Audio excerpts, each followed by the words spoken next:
Good Sunday evening, everybody. Hello to one and all. Thank you guys for showing up. As always, I really appreciate it. Um, Let us do the usual name dropping, Mr. Rajak. Hello, and thank you to you, of course, for the warm welcomes as always. Um, Simon does say hit the like exactly. Thank you very much, Marcus. And what do we else we got here? Aha, Polly P is waiting to see Simon, of course. Good to see you, my friend. Mr. Easy Go Lucky, good to see you, sir. Thank you for coming by as always. And Jeff Wedding, greetings to you. Jeff says, at the pharmacy for a shingles vax. So I may not be chatting, but I'm listening in. That's cool. I appreciate it, Jeff. But is the shingles vax so that you hopefully prevent from ever getting it? Or is that what you get when you kind of may already have signs of having it? I hope you don't have it. I've heard that's super painful. But I hope you're good, man. And hello to my lovely wife, Vivian. And of course, he's saying hello back. And Arwen, get to bed. It's school tomorrow. What do you guys say? CJ, as always, good to see you, my friend. And who else? Jason, good to see you, sir. Jason, next Saturday, Michigan versus Michigan State, baby.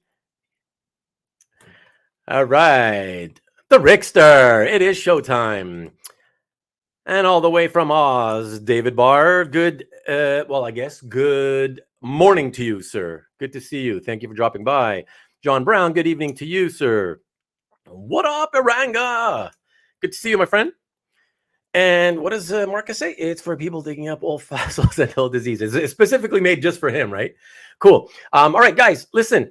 Before I bring Simon on, I wanted to talk to some of you. So last week we had that fifth Andrew Hennessy inked art sale, and after the show, those of you who watched it saw that it was very successful, very active in terms of offers being thrown in towards the end. So that went really well, and it was kind of what I was hoping to see after during or after the first 4 Hennessy episodes, and it never quite happened. So I'm confused about that. Don't know why it never happened then, but it suddenly happened last week. And so excellent, David. And JC, good to see you, my friend. And yeah. We're going to be breaking you up next week, baby. So I just wanted to ask you guys, because I asked a handful of people who participated in last week's sale. So again, because I was so shocked that finally people started throwing out offers like crazy last week, I don't know why it didn't happen the first 4 times. So here's the thing. I decided that unlike what I said I would do, which is to pack up all the art and send it back to Andrew this past week, I still held on to it. The reason being that because I wanted to talk to you guys. I wanted to ask you straight out. And especially those of you who may have attended last week and made some offers. Just curious. If I were to do, would you want to see a show where I put together all the scans from what was unclaimed in the first 4 Hennessy episodes? Okay, the first 4 Hennessy art shows, the sales, put them all together, show them in rapid fire manner, right? And then just open the floor to offers. Clearly, this would have to be done only if you guys were in the mood to say, especially those of you who made offers last week and we made deals. I kind of would need to have an idea that, you guys are in the mood to like make more deals and you'd want to make deals. Otherwise, there's no point in me doing it. So I thought I'd hold the art for 1 more week. If I get, nah, that's okay, it's been enough, then that's cool. I'll wrap the stuff up and pack it off and send it off this week. But I just want to know. So if anybody was here last week, anybody who wasn't here or was here and even if you didn't make offers, I don't know, just let me know in the chat. Let me know if you guys would want me to do that. So in other words, like one final opportunity for you guys, the viewers, to essentially, yeah, it would be to make offers. But if I don't feel anybody's going to make offers, then I'd rather not do it. But I figured I'd leave it up to you guys and let you guys tell me. So, yeah. So I'm not seeing any yeses or nos so far. So I guess unless Rick's skate shoot episode with a thumbs up is yes, that's one guy saying yes. I will say, for those of you who are curious, okay, so thank you, Mr. Red Jack. I will say that the handful of people, I think I asked 6 people, I told 6 people about the idea after last week's show. One sort of seemed, it depends, or how many pieces are left, how many pieces are you going to show, this and that. So that was basically Marcus asking me questions. So for him, it depended. For another guy, it also kind of depended, but said that, yeah, I'd probably show up. And then the other 4 all said, yeah, that sounds good. I think you should do it. Again, I figured it wasn't a big enough sample size, which is why I thought, okay, I'll ask people in the chat tonight. So yeah, so let me know, because I'm still kind of on the fence about whether I should do that or not. Yeah, so let me know, and that's it. Anybody who have an opinion on that, please let me know, because yeah, I'm waiting for answers, and I want to get to my lovely guest who's waiting in the green room. So anyways, for now, I will leave you guys with that. And if you want to give me answers later on in the show, that's fine. For the time being, why don't we get on with tonight's show? But before I do, I get a couple of comments. What's the top end of the pieces left? It's. I mean, I honestly don't even remember. I haven't really looked through them, Jason, like again recently. I haven't looked through them since those initial 4 shows back in July. But as you know, or I don't remember if you were here for those shows, but those shows typically, on average, I mean, it was low end stuff. It was $275. The average price per piece was $275. Last week, the average price was more like $2.25, So I had more of $2 to $250 stuff, whereas in the previous 4 shows, it was more like $275 to $3.25, with the occasional covers thrown in. But he doesn't have many covers anyways, mostly Aquaman covers and maybe one Titans cover, whatever. Yeah, but the majority of the stuff is like lower price stuff. Yeah, and a few here and there that are like $350, $400, maybe 1 or 2, $500s exactly. But most of the stuff would be, I would say, $275, $250 to $300, that kind of stuff, Asian Funk Comics, what up in the house? Thanks for showing up, man. And I'll be reaching out to you again very, very soon. I think I have a date where I might want to have you on, and I want to see if you're available on that date. Unless this show I'm talking about, this next sales show, if people want me to do it, I might have to use that date for that, so we can just get it over and done with. But I'll be in touch, Mark. And thank you. Appreciate it, man. And you got this? In what sense we're up and staying? But yeah. So anyways, guys, yeah. So let me know if you can about whether you'd want to see that. And we'll think of it as a recap / make an offer show. So ultimately, the success of it would sort of depend more on you than on me, because I'll do the work, right? I'll upload all those scans, right?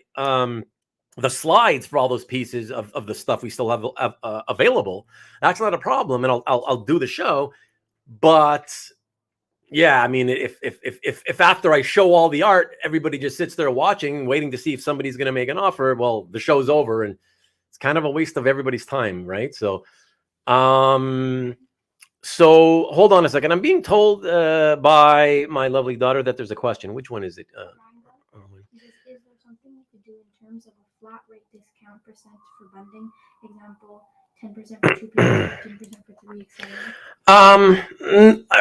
Aranga, thanks, honey. Aranga, nah, because that's more of a that strategy is it's much more well suited towards website sales, you know. So and that's one thing that I thought of doing.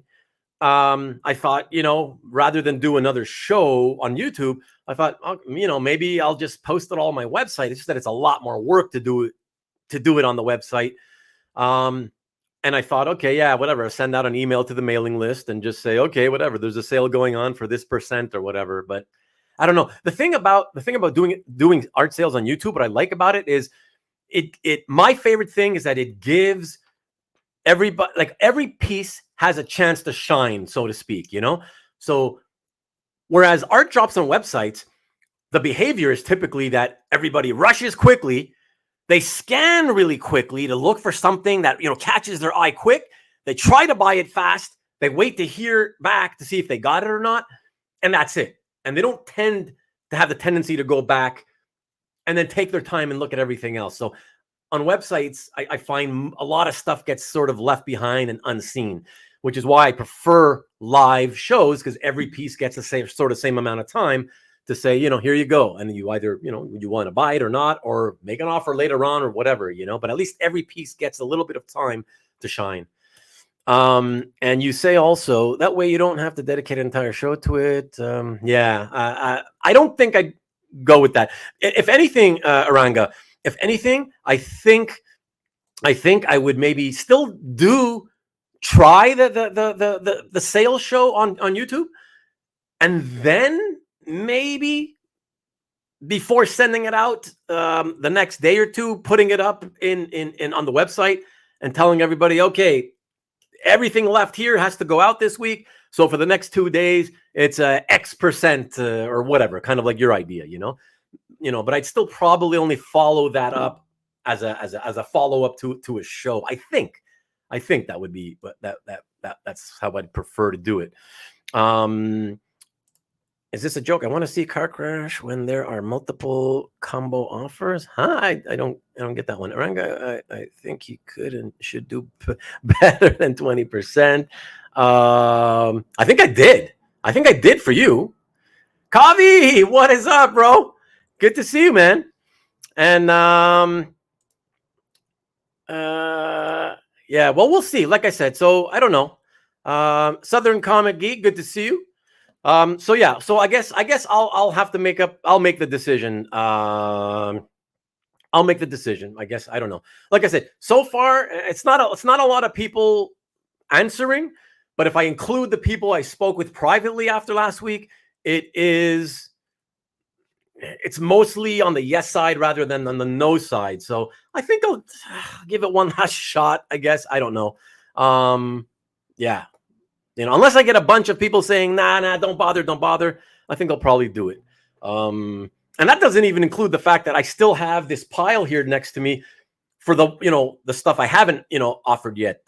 After the first 4, during those first 4, I had mentioned I had pulled enough stuff for 2 more shows in the fall.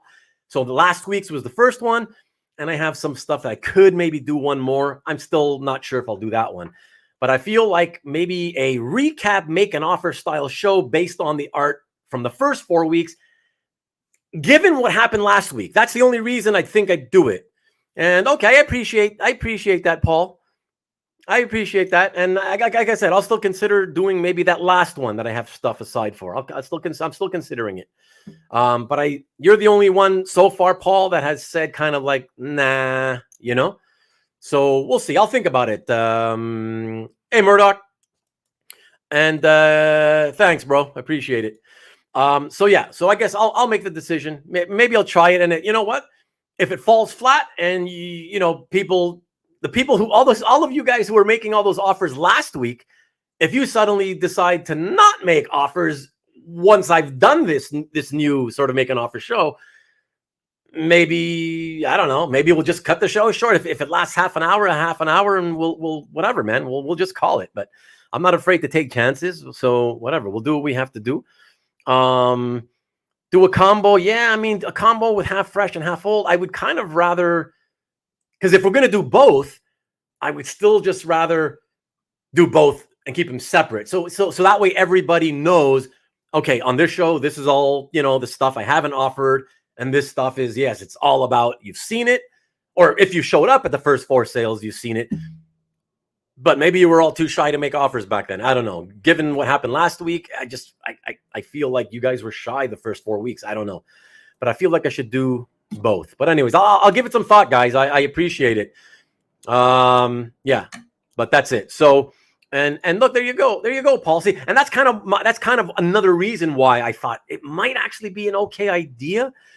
Because even like one of the guys I was speaking, like Mark, is Mark here tonight? Mark Levy? Mark told me that, I wasn't there for those first 4 shows, So I'm like, damn. And he was here last week, right? And he bought something. So that's the thing. So I feel like there's still good potential to put more pieces into collections before I dump the rest of it off back to Andrew Hennessy. So anyways, I will think about it. So thank you. And exactly, I'll give it a shot. I'll give it some time to think and about it, and I will make a decision. But thanks, guys. I appreciate it. All right, so it's been 17 minutes into the show. Let us get on with this one-on-one. It is episode, I believe, number 3. I think it is, with my friend Simon K. Those of you who might remember, Simon did a chat with Bill on Comic Art Live about, I want to say probably by now it's 2.5 years ago ish. And I was on that episode with him. And just sort of as a sort of support wingman type thing, as well as, I'm trying to think now. Hold on. Was it 2.5 years ago? Anyways, Khalil was on with us as well. But people scared of making offers, Ruben. the no deal maker. Aranga, you saw what happened last week, didn't you? You saw what happened. People suddenly went crazy for deals. Crazy for making offers, and the deals happened. So that's great. So I'm hoping that's, if you're now you're not scared to make the offers anymore. I'm thinking do the same thing you did last week, and it should be a pretty fun show, I think. So anyways, so that's it. So with that, let me bring in my friend Simon here to the show. Oh, what up, hello. Simon? How's it going? Going good, man. It's going good. Thank you, first of all, for doing this. I appreciate it. I will say, everyone watching this, I'm missing out on the season finale of Doctor Who, just so I can hang out with Ruben and talk to you guys about whatever we end up talking about. I really want to watch Doctor Who. I need to see how the Doctor regenerates. It's a whole thing. I've talked to Ruben about this in the past, or even just a little earlier ago, but I love Doctor Who, and the fact that I'm missing that, well, anywho, here we are. Anywho, there's your Paul. Paul's here to say hello. He came only for you. He doesn't give a crap about me, but he's here to see you.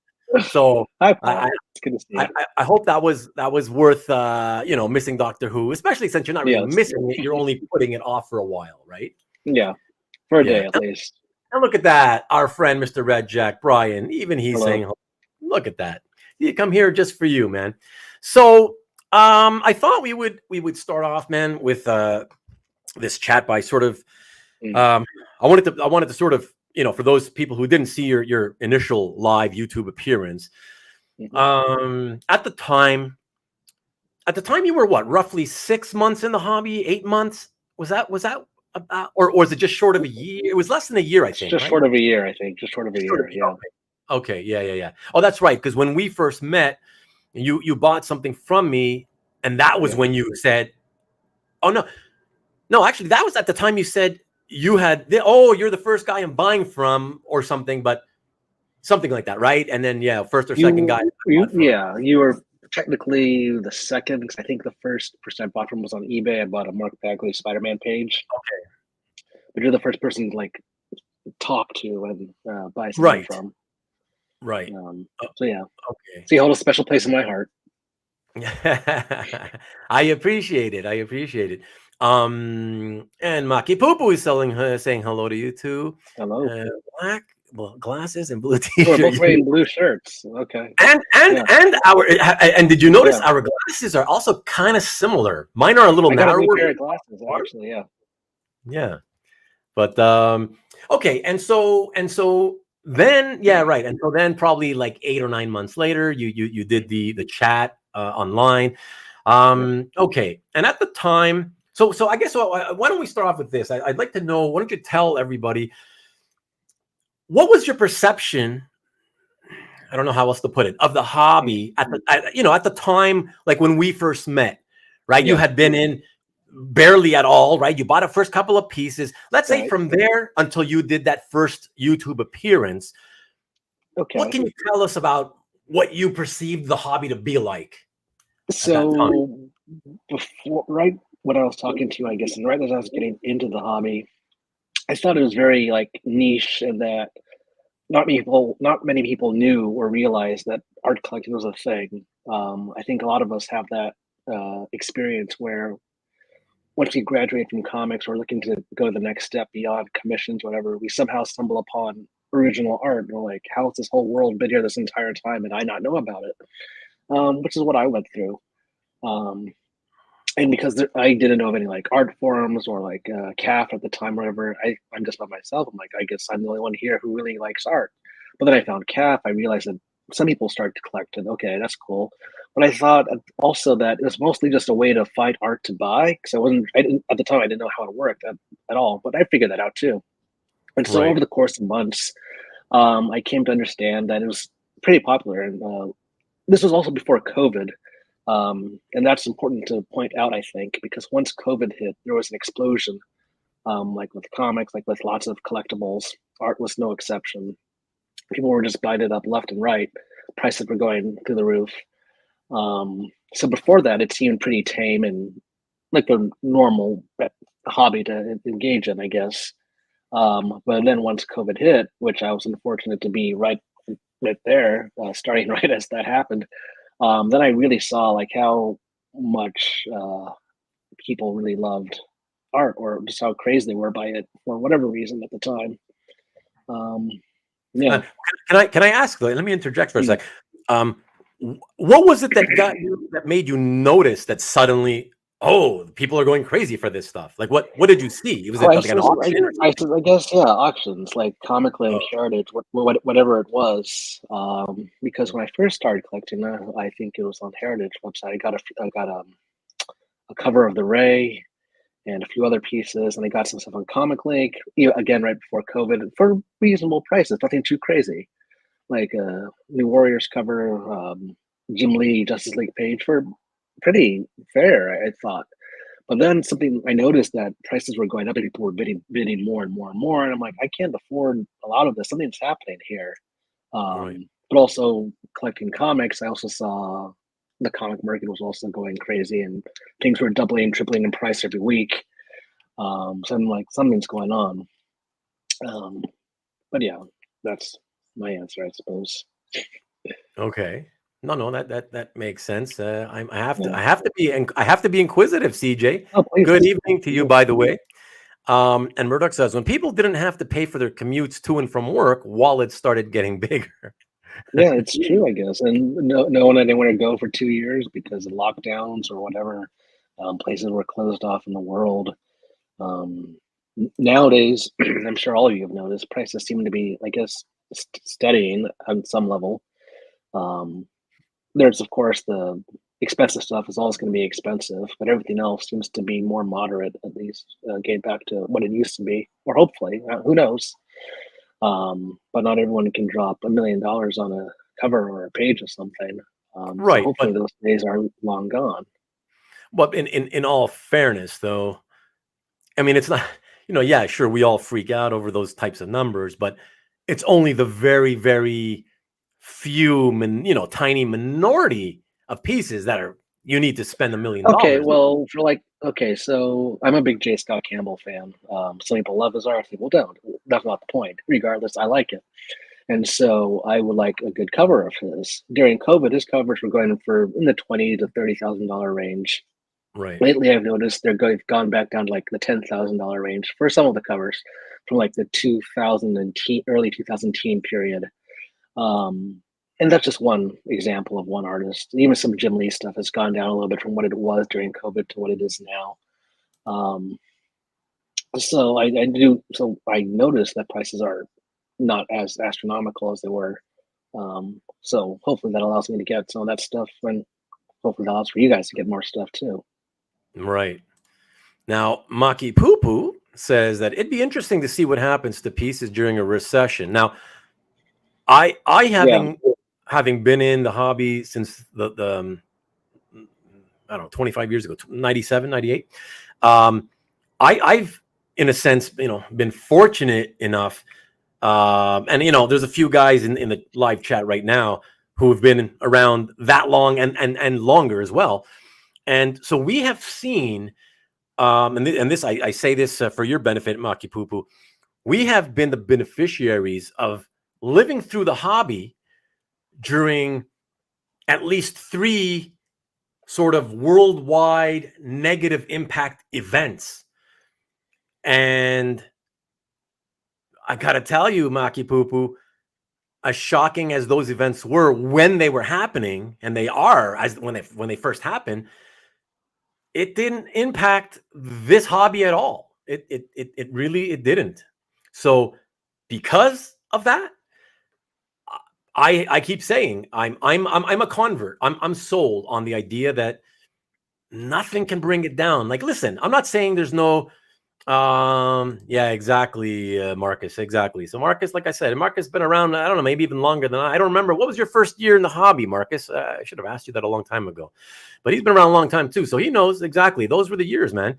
And nothing, it didn't do anything, so that's why I believe, sure, I'm of course, you got to be realistic. I'm willing to believe there could be slowdowns, at some point or whatever, where you're a noticeable slowdown in the price increasing, right? The price, the constant price increases, especially at the rate, like the trajectory that they take. So, for many years, it was kind of like this steadily, but then it kind of like went like this after COVID, I think that's possible. Sure, that's always possible.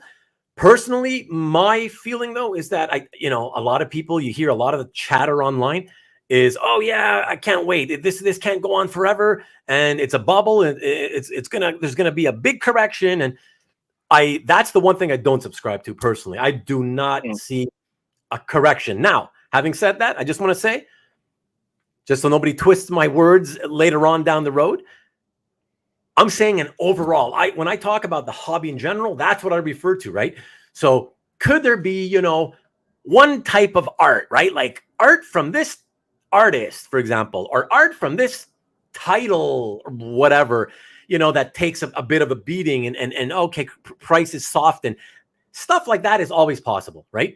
But I'm just saying, as a whole, across the board, do you see a time when the whole hobby as a general, right? Like no matter what the title, no matter what the artist, is all the prices starting to, are we going to see a time where, wow, they're all starting to come down now? Doesn't matter what we talk about, I say no.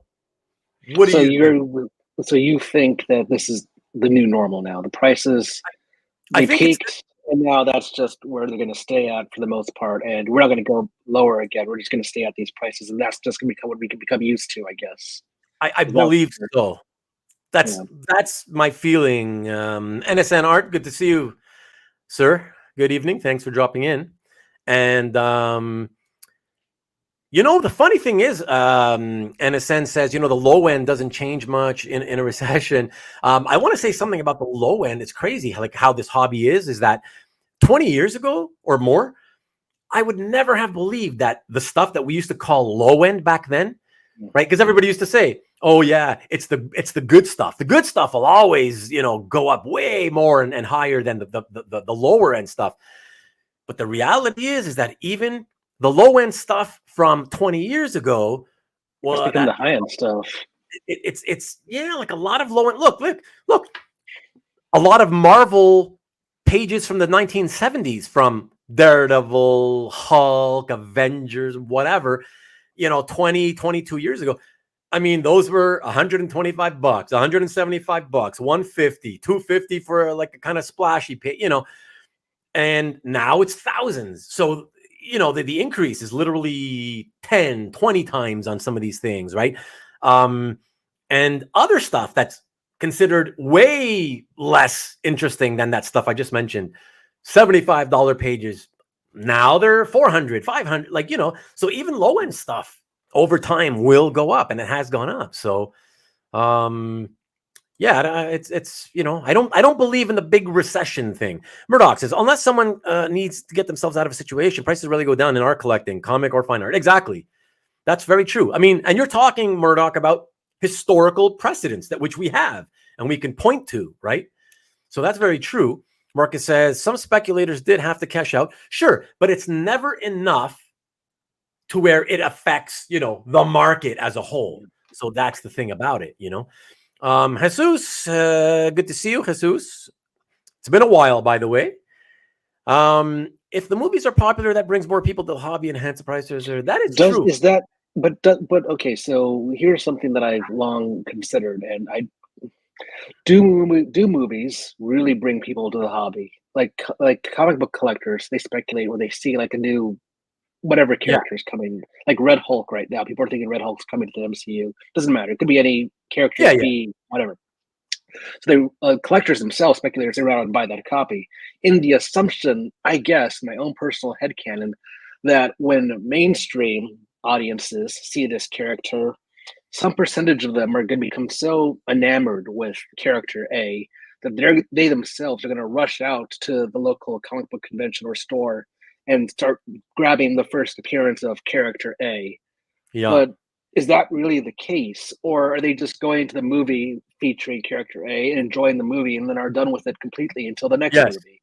That's true. So when you talk to your local comic shop store owners, they don't experience much of that growth. Maybe for yeah. So no. I That's never right. really understood it. Yeah. Yeah. I mean, the movies only help the guys who tend to speculate in comic books, right? So the guys who are in the comic book market, I don't see why we should not mention it, but you are in that market yourself, right?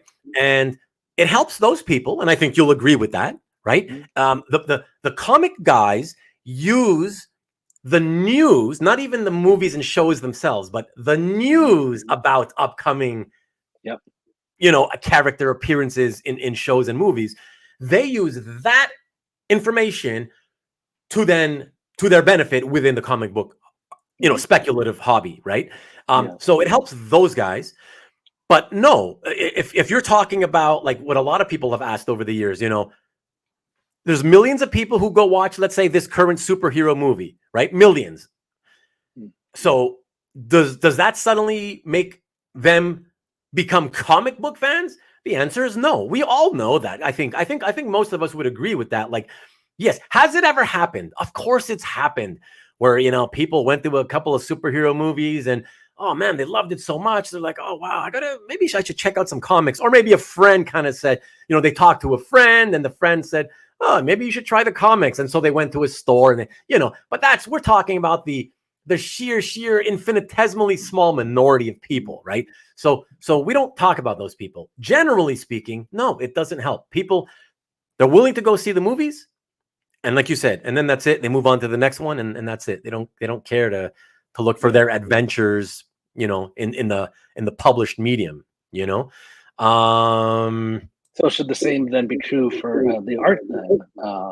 Because within our own hobby, you see people sometimes speculate on a character, like pages or good covers of them once there's an announcement that they're going to be in a movie, and you don't really see again the people who go to see the movie go like, oh, now I want to go collect that cover of so and so or get that splash page from so and so. I haven't seen much of that. If somebody here has, please tell us. Yeah. But, yeah. No, I would say, and just to address Marcus's comment, so it brings the same people to hype the comics. It might matter to the two guys bidding against each other for art in an auction, though. True as well. That certainly does happen. Yeah, because it's the news is out there. Oh, the latest whatever characters coming out soon, whatever. And so when you see a cool piece by those, featuring that character at auction, yeah, it absolutely can affect the bidders because they're excited. They know that. Oh, and in some ways, it's like a fake out, right? Because in some ways, the people bidding online, they're willing to go higher because they're thinking it's not that, oh, I want to speculate because that character is going to be in the movie. It's because they're thinking, man, that character is going to be in the movie. I got a bit stronger. Otherwise, the guy who thinks about speculating on this, right, he may outbid me. So I've got to go higher. And and if two people think the same way, it just jacks up the price that way. You know what I mean? It's self-fulfilling prophecy, if you will, Yeah. And I just want to quickly jump to Rick because Rick wanted to know, what is your number one want if you have one right now currently? Because I know you like a lot of stuff. Yeah, I like a lot of stuff. It's probably something, and I know, Paul, you're listening in there, so you can sympathize and maybe help me down the road. Something Mark Bagley Spider-Man related. Probably a cover from that run. I mean, at the end of the day, that's what I go for. That's what I love. I love so many artists, but I think what I wanted to collect initially was Spider-Man. And well, that is true because the first piece of art I ever collected was a Mark Bagley Spider-Man page. So probably something in that vein, I'd have to imagine. Not sure what exactly it would be, but there's that. There's an Ian Churchill cable cover that is pretty high on my want list. There's a few things.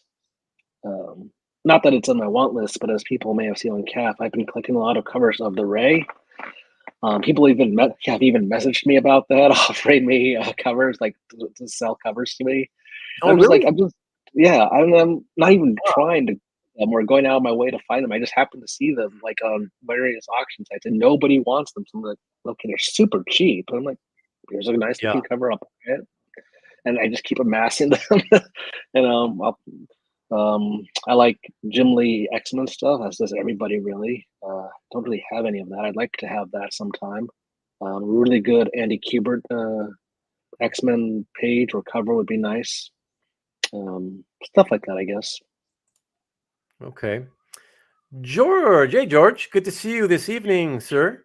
It may not bring everybody knows George Hodge, the musician himself, and a collector of superhero art, but also music-related art. That's part of one of the fun things to look at his CAF for me, if you're a music lover. So he says, it may not bring new, I guess he's talking about the movies, art collectors, but it does give the comic art more perceived value with each movie, TV show, action figure, or more know about the characters than ever before, which goes to perceived value. That's the thing, perceived value. And that kind of goes to what Kavi was saying, right?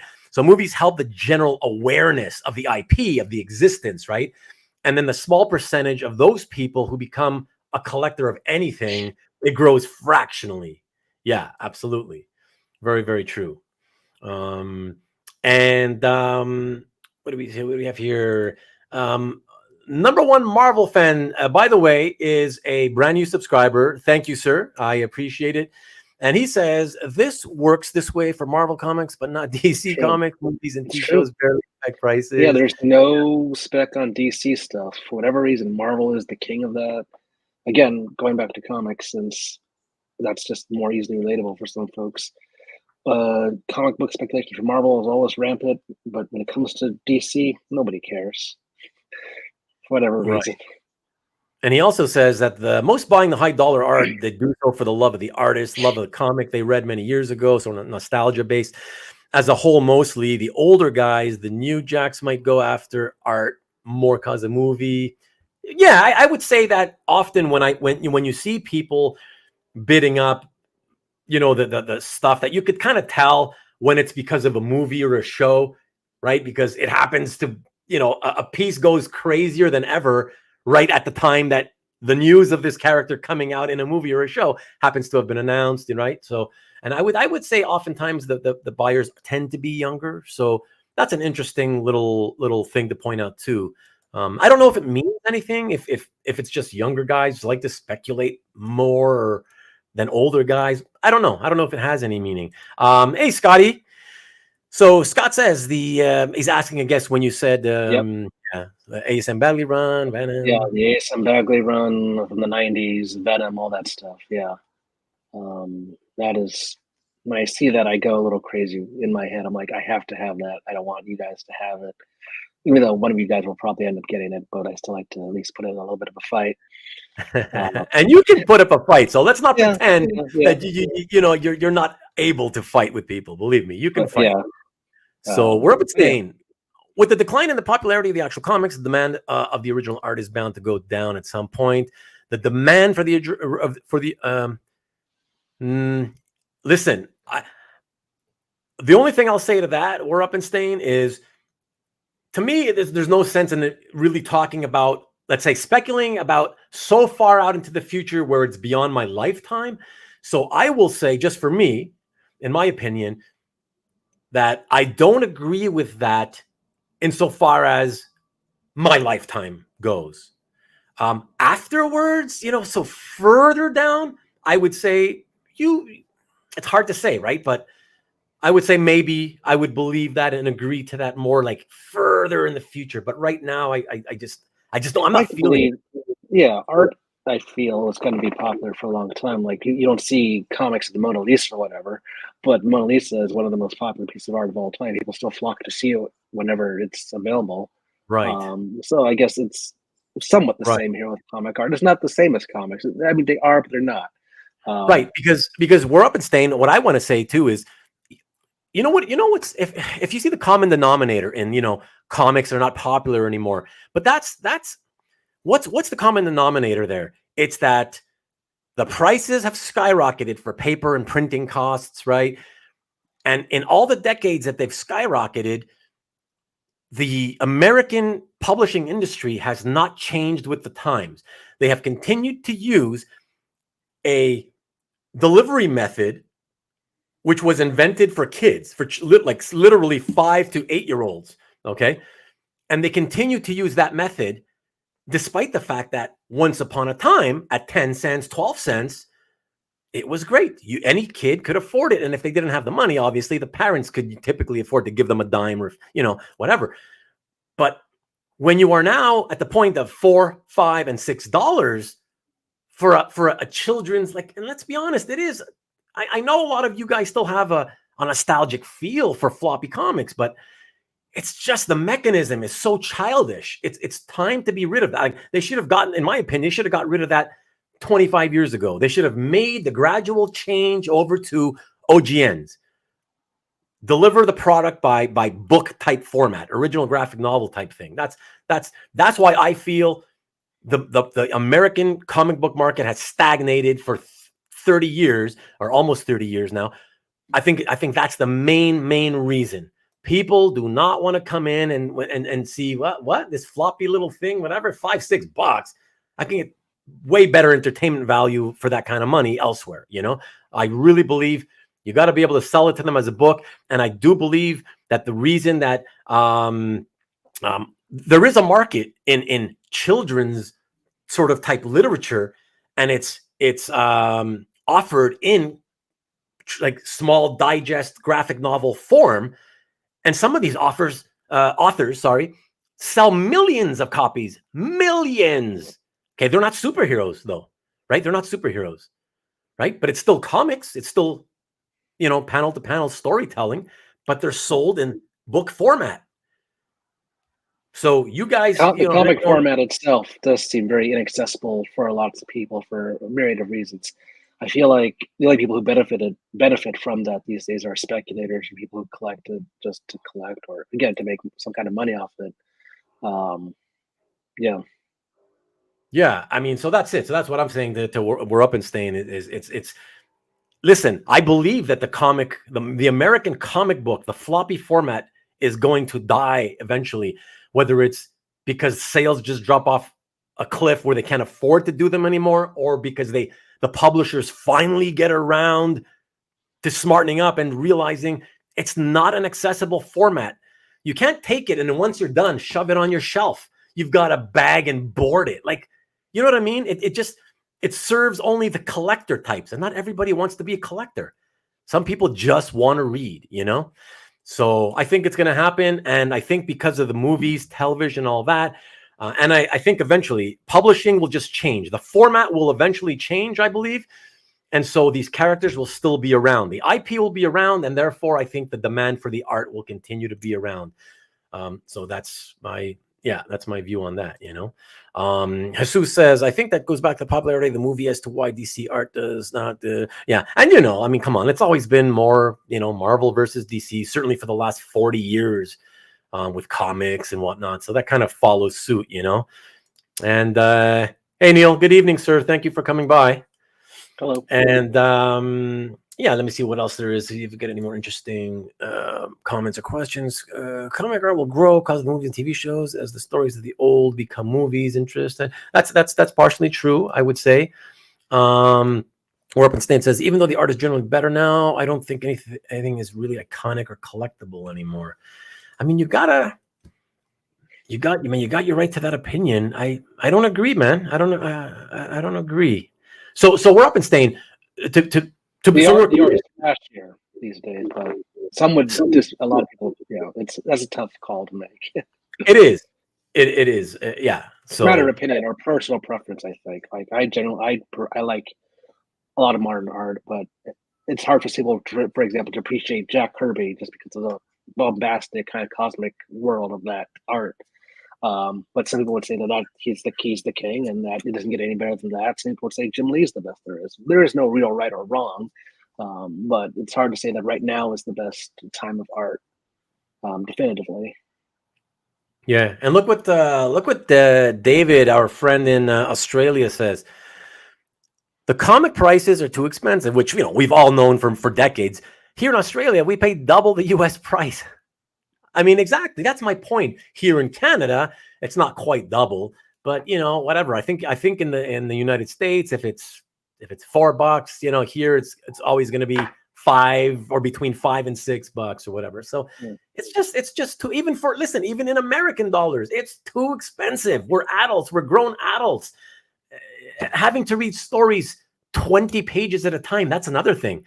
I think if you went to the OGN format as a delivery mechanism, writers would finally be able to do better stories because you're not always having to handcuff yourself as a writer, constantly having your idea in your head, but thinking, oh yeah, shit, but every 20 pages, I've got to make sure I come up with some sort of cliffhanger type thing. You know what I mean? Like, it's just childish to me. It's a childish format for adults. There's no children buying this stuff anymore. And it's time that the American industry has to change. So, and I hope it does. And I hope it doesn't take too long. We got a new guy here, Declan Costello. Hey, Declan. So good to see you, my friend. Happy to have a new faces in here. So I think with more and more artists leaving the pen and ink creating process to go digital, I only see traditional art increasing. Well, and of course, this sort of only kind of refers to stuff from, let's say, the last, let's call it 22, 23 years, obviously, since the advent of the digital process, right? And that's a fair enough comment.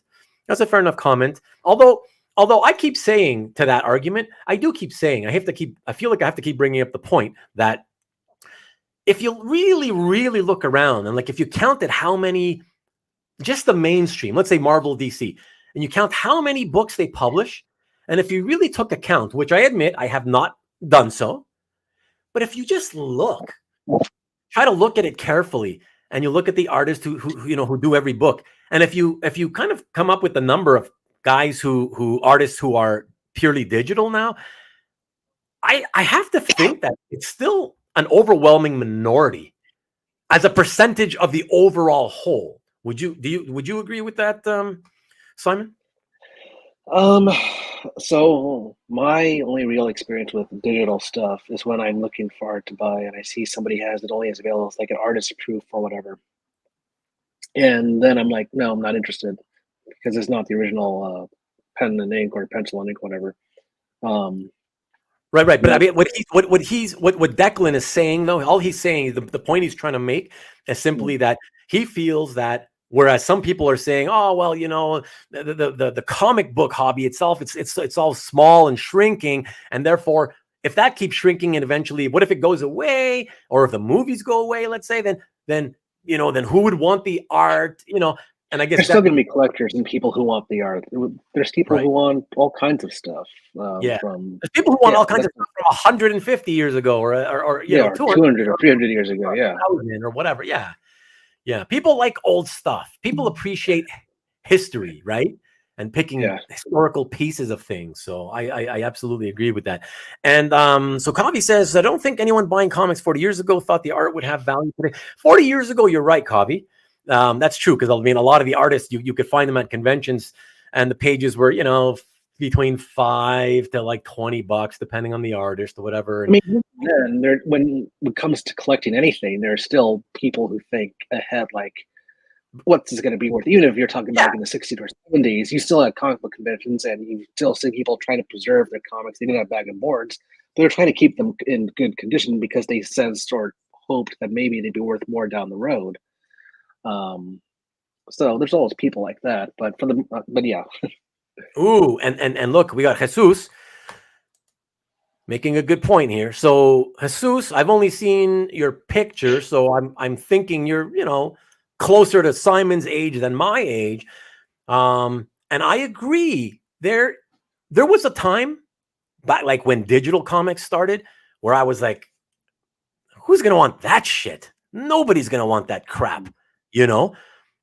But the people, of course, that have been born in the era of electronics, right? Surrounded by that type of tech, for them, reading, you know, especially it's easier. Right. And especially if you don't care about the collecting aspect, right? Like, bagging and boarding my floppy comics, right? If you just want to read, yeah, man, I have to admit. And even me, who I don't really like, I don't like to read. Like, I'm old school, so of course I like to have the book in my hands, right? But I have to say that in recent years, my availability for space for the trade paperbacks that I keep buying, I mean, I'm out of space. I keep stacking them in piles on the floor. It's like, I don't know, you know. And so I can't believe I'm saying this, but even I may at some point in the not too distant future switch to some sort of electronic tablet thing where I can read some comics and still read them and not ever have to worry about the space, you know? My thinking about reading digitally, I enjoy the experience. However, on a very technical aspect of it, when it's Wednesday, it's time to buy comics. I do buy my comics in physical copies and use the redemption codes to then download them onto my iPad. Because if you just buy it on Comixology or whatever, or Marvel's app, the way it works legally is technically you're not owning it; you're just permanently renting it. But they could just turn it off if they want, and you could have spent your money and never get it back. So bear that in mind if you only read comics digitally, because that one day, God forbid, the system might crash or they are angry at you for some reason. You lose your account and you lose all the money you spent on that. So I also like to have the physical copies there for the things that really matter. So. Yeah, I get you for sure. So Kavi says trade paperbacks and graphic novels seem appropriately priced to me versus new single issues. I would say much more so than single issues for sure. Although even there, I gotta admit, man, the publishers really, they're so scammy sometimes. Like, I feel like sometimes I'll see, I'll be looking for a trade paperback that I'm like, I'd like to read that. And then I look it up online to see, hey, how much is it going to be? And then when you work it out, which is what I always do, I divide the price of it divided by how many issues are inside, collected inside. And I'm like, what? Sometimes the price is still the equivalent of the single issue price of the floppy comics. And I'm like, wow, like, you're really stretching there. Like, that's a lot, man. I mean, so a 5-issue trade paperback is $20. Like, it's just too much. You got to keep that at 15. Like, if it's 5 issues, no more than 15. And honestly, I think $250 per issue is very, very doable. That's how I look at it. But yeah, that's the thing. Marvel and DC should hire you, Ruben, to facilitate all this make it all come to pass. You know, what's funny is I would love to just speak to somebody, whoever's in charge of the, whoever makes the decisions for like formats, what formats will we do this book in or that book in? I just like to have a conversation with that person who makes those decisions and just try to find out what's in their heads. Like, why do you think the floppies are it's like we're gonna live and die with the floppies and that's it. It's like, I don't get it. I don't get it, but I don't think that's the future. And I think they've been living on borrowed time for like 20 whatever years. I mean, yeah, that the industry hasn't died in the last 25 years, but it hasn't really improved, really, in terms of the number of readers. Yeah. So, yeah. If it does go that way, Ruben, what do you think happens to the speculators and the people who sell new weekly comics for money or whatever? I honestly think that those people just move on to whatever's left. So no more new comic speculation. The new comic type speculators move on to the what's already older vintage, more vintage stuff or whatever. And that market gets bigger and bigger and stronger than it ever has been. Yeah, absolutely. Absolutely. And you know how it is though, also, Simon, I would not be shocked at all if the industry did make a move towards, hey, okay, we'll listen to Ruben and we'll get rid of all the floppies and we'll just do like OGNs from now on, right? And maybe in digest format or whatever. I would not put it past them to still try to kind of come up with some sort of, the multiple covers for this trade paperback. Yeah, the variant, yeah. Right, variant, and still try to create, demand and purchasing from people who want to speculate. So I think they can do it. They should do it. Like I said, I think they should have done it over 20 years ago. And that's it. Yeah. So I think that's it can't get worse. A lot of other countries, they do that graphic novel format. Like if you look at the foreign comic market is starting to blow up, but if you see from anywhere like Japan or Germany or anything, it's not just like one issue, it's multiple issues in a single book that they have. So other places around the world are already kind of using that format and it works for them. Yeah. Good evening to you, Ron. Good to see you, sir. Comic book sales, including graphic novels, single issues, and digital comics, hit $2 billion in 2021, a 60% increase from the previous year and 70% from 2019. I don't mean, though, that's all well and good, though, Ron, but I think if we really took a deep dive into the numbers, I feel we would find more data that would show that, hey, that doesn't look so good all of a sudden. But that's not the point I wanted to make, though, Ron. I mean in terms of, because that doesn't actually shock me too much. It's a bit surprising, but it doesn't shock me. And the reason why is because when I say growth, right, when I'm talking about growth and the industry growing, I mean in terms of the amount of people involved. So the amount of copies being sold, that to me is true growth. What these numbers show, Ron, in my opinion, is that it's kind of more of a reflection of just how expensive this stuff has gotten over the years, for brand new comics and hardbacks and graphic novels and the like. I think the prices are just so high that, okay, and this is probably why the industry can survive and has survived for the last 2 decades plus. It's because although the numbers of readers, sank really, really low and have stayed low, they've made up for it by having so much higher prices, right? I guess with a $4 and $5 comic, you only need 1 reader for every 4 readers that you used to maybe have, kind of thing, So that's kind of how I look at it. And I don't profess to be an expert on this, but that's how I see it. And I think that is more what explains these numbers, Yeah. What else we got here? Has there been any big events where art was destroyed, like a hurricane or a house fire? I mean, yeah. What do you call it? Hurricanes and floods and whatever. I can't think of specific stories that I could tell you were up in Spain, but I do know that, after floods, I mean, there was one in Jersey. When was that one in Jersey? 5, 8, 7, I don't know. There was one in Jersey and a bunch of art there got flooded. And I don't know what story was behind it, who owned the art. I just know that because a bunch of art from Jersey was being sold online, and it was all waterlogged, and the ink colors ran, and so you could tell that it was from not long after a flood. Um, didn't I see a picture of you, Jesus? How old are you? Listen, I'm 52, and Simon's gonna be 35. So why don't you tell us how old you are? Because I'm not sure you're trying. What are you trying to say? There's no way you're like in your 60s. I could have sworn I saw it, or maybe I didn't see a picture of you. Maybe you've always had the Mets a little avatar. But let me know your age, man. And what do we got? So number one Marvel fan, who is probably not the friend of number one Gru fan, who never shows up here, even though he's a friend, says iPad is fun to read, but I'm not paying the same amounts for new stuff and to not own the copy. I also get that aspect of it too, which is why I still haven't made that sort of switch to a digital, Right. And Ron also quotes, and the industry is on pace to have an even better 2022. Milton Greep told Insider that sales in comic stores were up through May compared to the same period last year.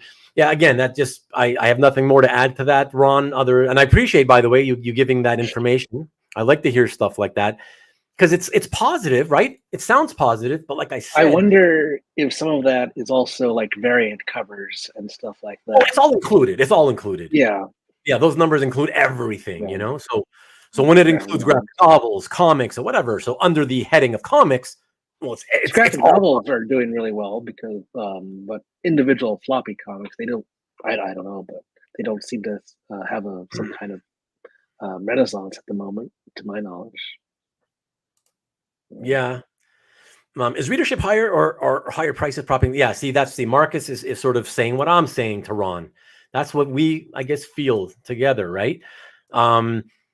I own, okay, so hey, thanks for letting us know. So I own 4 stores, and my best sellers are older comics. Oh, you mean the back issues, which I buy cheaper in collections, right? Many don't like the new styles, right? Yeah, interesting. So you own 4 stores, and as a whole, the best sellers are the old comics. Well, there you go. Yeah, I mean, that's the easiest stuff to spec on, also, and yeah, and I guess, but you know how it is, right? Anything that's older, right? Age has a certain value, right? Just the fact that it's vintage, right? It provides value. It feels like you're getting more value for your dollar because, well, this is at least it's already X amount of years old, whereas I'm buying this off the stands right now, brand new, and you're charging me how much, Yeah. Let me see if we can sort of get back onto the art talk. Although I've been thoroughly enjoying this, but it is an art show. But let me just quickly see if there's any more interesting comments before we let go. Covey says, CJ, not sure understand the point. Okay. Jesus, for me, it's not space. It's the ability to enlarge the type.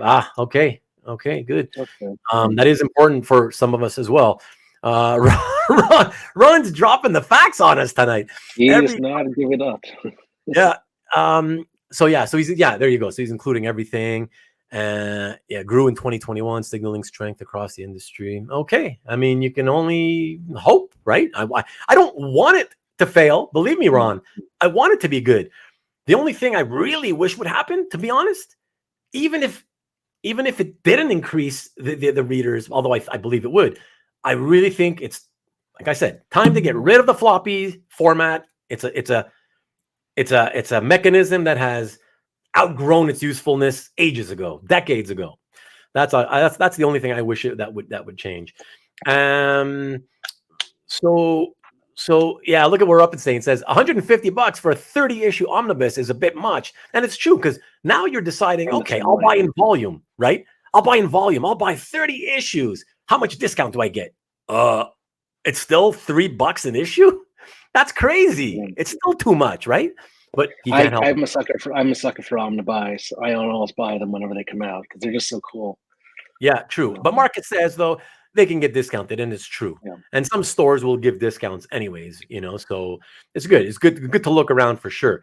And Murdoch says this is why I read manga. Yeah, exactly. And that's kind of that's one of the markets I was referring to earlier, Murdoch. When I said that, that there are children and teens who read comics. It's just that they are all reading manga. Oh God, I'm sorry, I'm blanking. What's Arwen? What's that author's name? What's the female author's name? Raina Telgemeier. Exactly. Yeah, thank you. Right, her books sell in the millions. Millions. You know what I'm saying? Millions. Not a great seller in a graphic novel, tens of thousands, and it's impressive, Yeah. She sells millions, man. Come Comic on. books used to sell for millions back in the 60s and 70s and all that, but not anymore. In the 80s. Ron's killing me tonight, man. CBR headline from February. Comic books are not dead. They are changing and thriving. I don't say I don't agree that they're changing. I don't know what they mean by that, but certainly not the format. But I appreciate it, Ron. You're keeping us on our toes for sure. Scott says they have data you don't have, so probably making decisions based on things you don't see, cost of paper. Well, of course, Scott, those things, I'm well aware that, of course, a lot of those things come into the decision making. Of course. I feel like that's a quote from Rob Liefeld, because he says the same thing all the time when he will talk to him about Deadpool. And everyone's like, "Oh, I have data you don't have," and all that sort of thing. Yeah.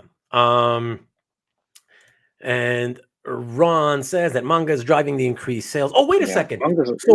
So that's the thing. Okay, Ron.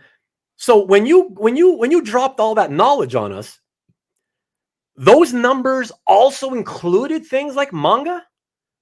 Because that makes a difference. See, I thought because you're talking about Milton Greep, I thought that they kind of only include, the whole mainstream superhero, whatever, Marvel, DC, and all the smaller publishers. But I didn't think that included manga. But if those numbers of 2+ billion include manga, that now makes a lot more sense to me. Manga is as strong as ever. People love it all over. Yeah. It's also just an easy format to get into. Yeah, and that got a lot of people back into the hobby. We're up and staying for sure. And what do we see? We've got a lot of comments, and thanks for the comments, guys. You guys are kick ass, man. I can't even keep up with them. There's so many. So he said, here's a hard question actually for you while we talk about this. Yeah, sure. About manga, at least manga art. I haven't seen much of a market for it. I haven't seen much of it on CAF. And this goes out to anyone who's curious about it and or knows about it. How do you find manga art? Like, do you have to go to Japan itself and track down the artist in some way? Pretty much. So for what I've learned from my friend Jeff Singh, who some of you know he did the first one-on-one with me. We did it together from his house. So he's very much into Japan. He loves the whole culture of Japan, right? He loves going to Japan. And so what he has told me is that, generally speaking, in their culture, it's considered, I don't know what the word is, but it's considered in poor taste. Those are my words. But pretty much that's what he was trying to tell me. Poor taste for an artist to decide, hey, I'm going to sell my pages of my comics. So most of them do not sell their art. And that's kind of why, for anybody who wonders why you never really see a whole bunch of manga art hit American shores, right? Because you figure some enterprising individual by now should have gone to Japan and brought back a slew of that stuff, Yeah. But that's why it's not really readily available even in Japan, And yeah, exactly. Number one Marvel fan, exactly. Yeah, if you, I guess I would love to see see, that's the thing. I would love to see Ron, if because you're so good at bringing up all these stats. If there's any way to bring up stats that refer to just the American market, those are the numbers I want to see. Those are the ones that I care more about. So that's that. Good evening, Ronald Shepard. Good to see you, sir. Hello. And what is George saying? So George says, saw someone else post this today. Book buying and book reading are two different things. Sure, lots of collectors out there who buy to collect. Very true. That's a good point. The article also specifically mentioned how the Moon Knight series brought in new readers into the stores. That's interesting. Again, I don't deny that. The question is though, Ron, and for everybody else, right? how many new readers? Because in my opinion, it's probably a negligible amount. That's all I'm saying. I'm not saying it's not happening or it doesn't happen, right? But I just feel like it's a negligible amount. That's what Even I if feel. they are going to buy the graphic novels of Moon Knight, they're not going to run out to buy Werewolf by Night number 32 or buy No worries, George. Art by Perlin or whatever of Moon Knight. I can't imagine they are. They might just have a fleeting interest, but who knows? Yeah. Thanks, Kavi, for reminding me the hurricane that hit Jersey and yeah, thanks. I appreciate that. Scott says Eric Larson's Spidey art was largely destroyed in a fire. Yeah, true. There you go. That's one. We're Up in Stain. I think it was We're Up in Stain who asked about that. That's That was a house fire, strictly limited to his house, I believe. So yeah, that was a story. And We're Up in Stain says catering to collectors is why the industry is where it is now. Yes, I kind of agree. Man, you're 61. Wow. I mean, if we're talking, the standard 65 retirement age or whatever. Okay, you're still young. But well, number one, Marvel fan says the sales in comic stores are due to variance, right? Where one and here, so here's again. Let me just repeat, guys. Where number one Marvel fan is not only a retailer but a retailer of 4 stores, right? So sales in comic stores are due to variance where one needs to order 100 books to get the one special, right? And so a lot of the retailers will, because they have enough people willing to speculate on that one, right? The one variant, they'll be like, okay, I guess I'll buy 100 or whatever number I need to at least buy that one, and I'll make my money on that one, or at least break even, hopefully, or whatever it is, and then try to sell. December is going to be an interesting time because McFarlane's new Batman Spawn comes out then, number 1, and there's a few. Batman Spawn. They're doing a revamping. Yeah, Capullo and McFarlane are coming back together for Batman Spawn. For a new one. Yeah, for a new one. So people in the art world already. Hey, Octavio. They're already trying to get that. Okay. But the comics themselves, I've looked at the previews. There's like a 1 in 1,000, 1 in like 2,000 variant, whatever. So if people buy that, that's going to surely people going to think, oh well, they bought 2,000 copies of something, when in reality they're only buying one variant. Yeah. And look what so look what he said. Right? Yeah, you get it for the variant, and suddenly and then you only sell 20 copies, and you're stuck with another 80 kind of thing, right? And then Murdoch says when you buy a complete story for 20 in a collection versus 100 in single issues, wait for the collection. Exactly.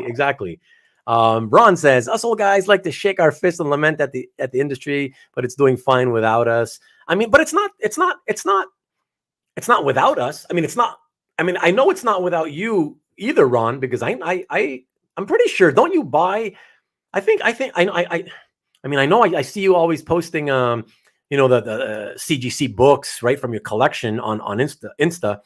I'm pretty sure I think you've shown brand new books in the past. Don't you buy brand new things to read? Because I still do. I buy trade paperback. I don't buy the comics, but I buy trade paperbacks and collections and stuff.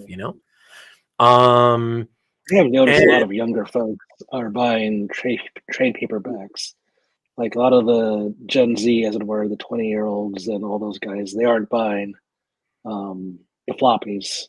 Right. A couple obviously are, but I think it's people my age and older who are still buying the floppies. Okay. And people who collect to speculate or whatever. But I think when I go to the comic stores, when I go to comic conventions, I'm all seeing them looking mostly for the hard copy, the paperback, whatever. Right. Hard covers. Right. Stanley, no, he is not a Canadian. That is only myself. Stanley, earlier, by the way, I did want to get to his comment, but there's so many coming in. Stanley had asked, I'll paraphrase. I don't know if he said past tense or current tense. So either did you or do you? He was asking, getting help from other collectors, the people helping you or guiding you. You and Khalil, my 2 main mentors coming into the industry. You 2 were the first ones I really talked to and who took the time to talk to me and help guide me a little bit through it. And I still reach out to both of you about various issues that I have. Right.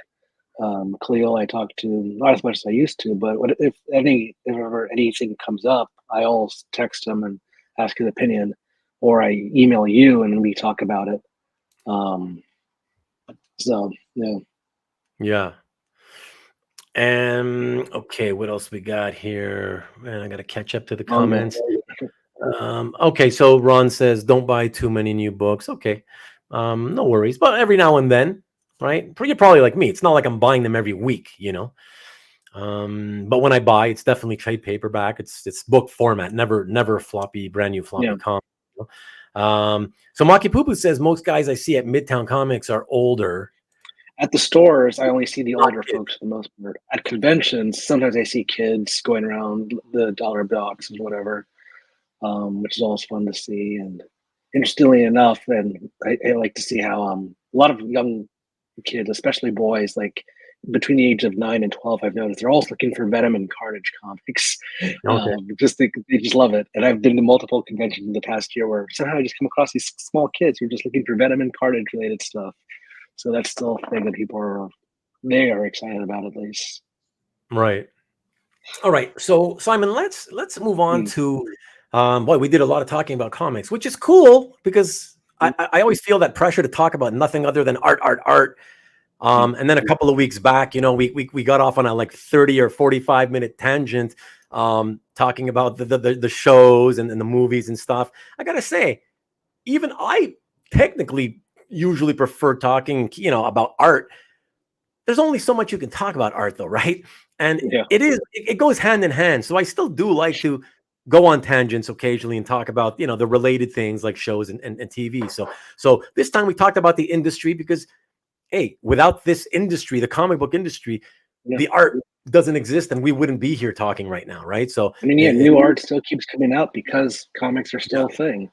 yeah, Um, exactly. So I think it is still interesting and fun to sort of discuss this topic, you know. yeah. Ron says that he'll buy individual, oh, really, issues and collections of books that I hear buzz on. Interesting, really. So still getting floppy comics. Wow. Okay. I mean, I guess I shouldn't be shocked. I mean, I know there's still guys our age who buy. I just think it's more in the minority, though. You know. But interesting. Thanks for that, Ron. Simon. So yeah. So first, I had asked you, right? Like, how did you perceive the hobby to be when you first got in? There's those first 6-8 months, right? Um, so now it's been. Has it been 3 years, or you're short of 3 years now? Oh boy, maybe just short of 3 years, but it's Okay. around that. Yeah, I think I Okay. started in 2000. Maybe it has been 3 years. No, I I really think don't it's a know. bit short. I think you're a bit short of 3 years, or Yeah. just getting Okay. closer there. Yeah, Yeah. yeah. Yeah. So okay, here we are. We're 3 years in. I remember specifically when you first started. I mean, you bought certainly things you loved. You seemed really Hmm. excited about the pages you were picking up, and hopefully you don't mind me saying, you know, just to Yeah. give people an example. You know, Simon was picking up things like, oh, I don't know, a Bagley Spider-Man, Ultimate Spider-Man page for $200 or 250. Teen Titans from one of the most recent Teen Titans series for 175 and stuff like that, right? So he was buying pages with characters that he really likes, perhaps also, I'm assuming, books you'll enjoy reading, Hmm. right? Yeah. Um, but then things changed over Yeah. time, although perhaps not that much time. Would you say? Yeah. Like Right. how? Right? Yeah. Yeah. Give the audience a little bit of a. So when I first got in to the hobby, I was going after characters and pages that I enjoyed. I didn't really have a sense as to high end art. Like all of it was just high end to me because I never really dabbled in before. So if I saw, like, I bought a Teen Titans page from you for just a couple $100, but to me, I was like, oh, that's pretty cool still because it has Nightwing and the Flash on it. But then I realized that there's art and then there's art. And when I realized there's the second kind of art, the more, I guess, desired art. I mean, at the end of the day, if you're the adage works, if you just collect what you like, if you collect what you like, it doesn't matter.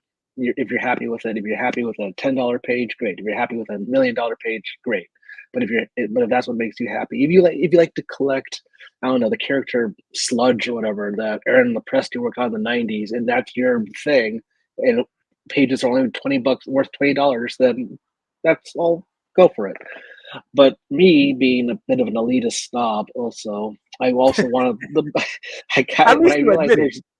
there's yeah, when I Yeah. realized there's another level of art to get to. I'm like, I want to get to that level. I want to, or at least try to have some art that is considered good, not just by me, but by that can be universally considered recognized as something nice to look at.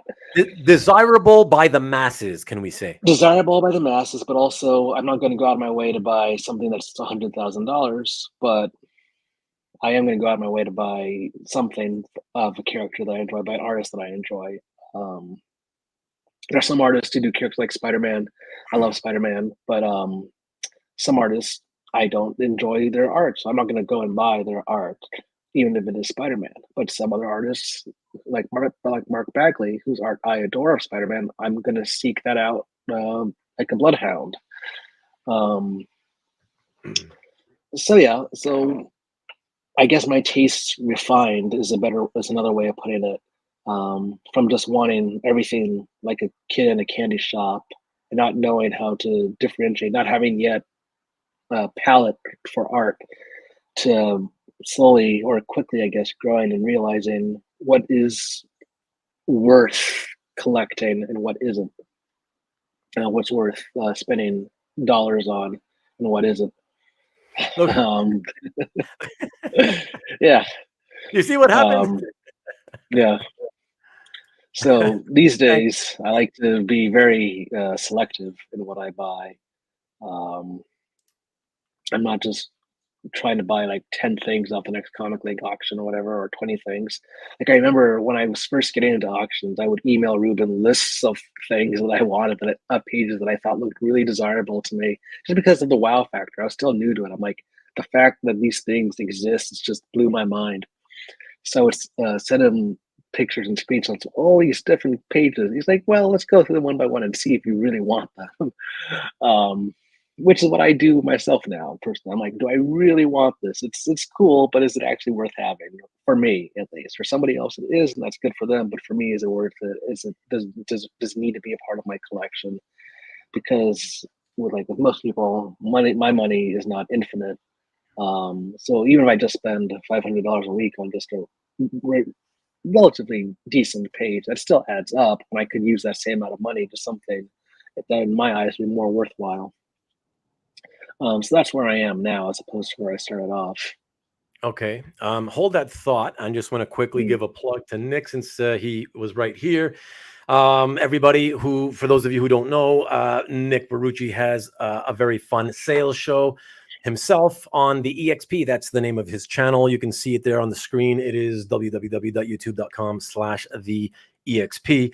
That is every Friday night or Friday evening, I guess, in the East Coast. That is 7 p.m. and afternoon 4 p.m. on the Pacific Coast. A lot of fun. We were all, a lot of us here in the audience tonight were there on Friday, as always, in the chat and goofing off, having a good time, and yeah, buying and selling art. So it's a good thing for everybody to consider, for those of you who like art sale shows, and I know most people do.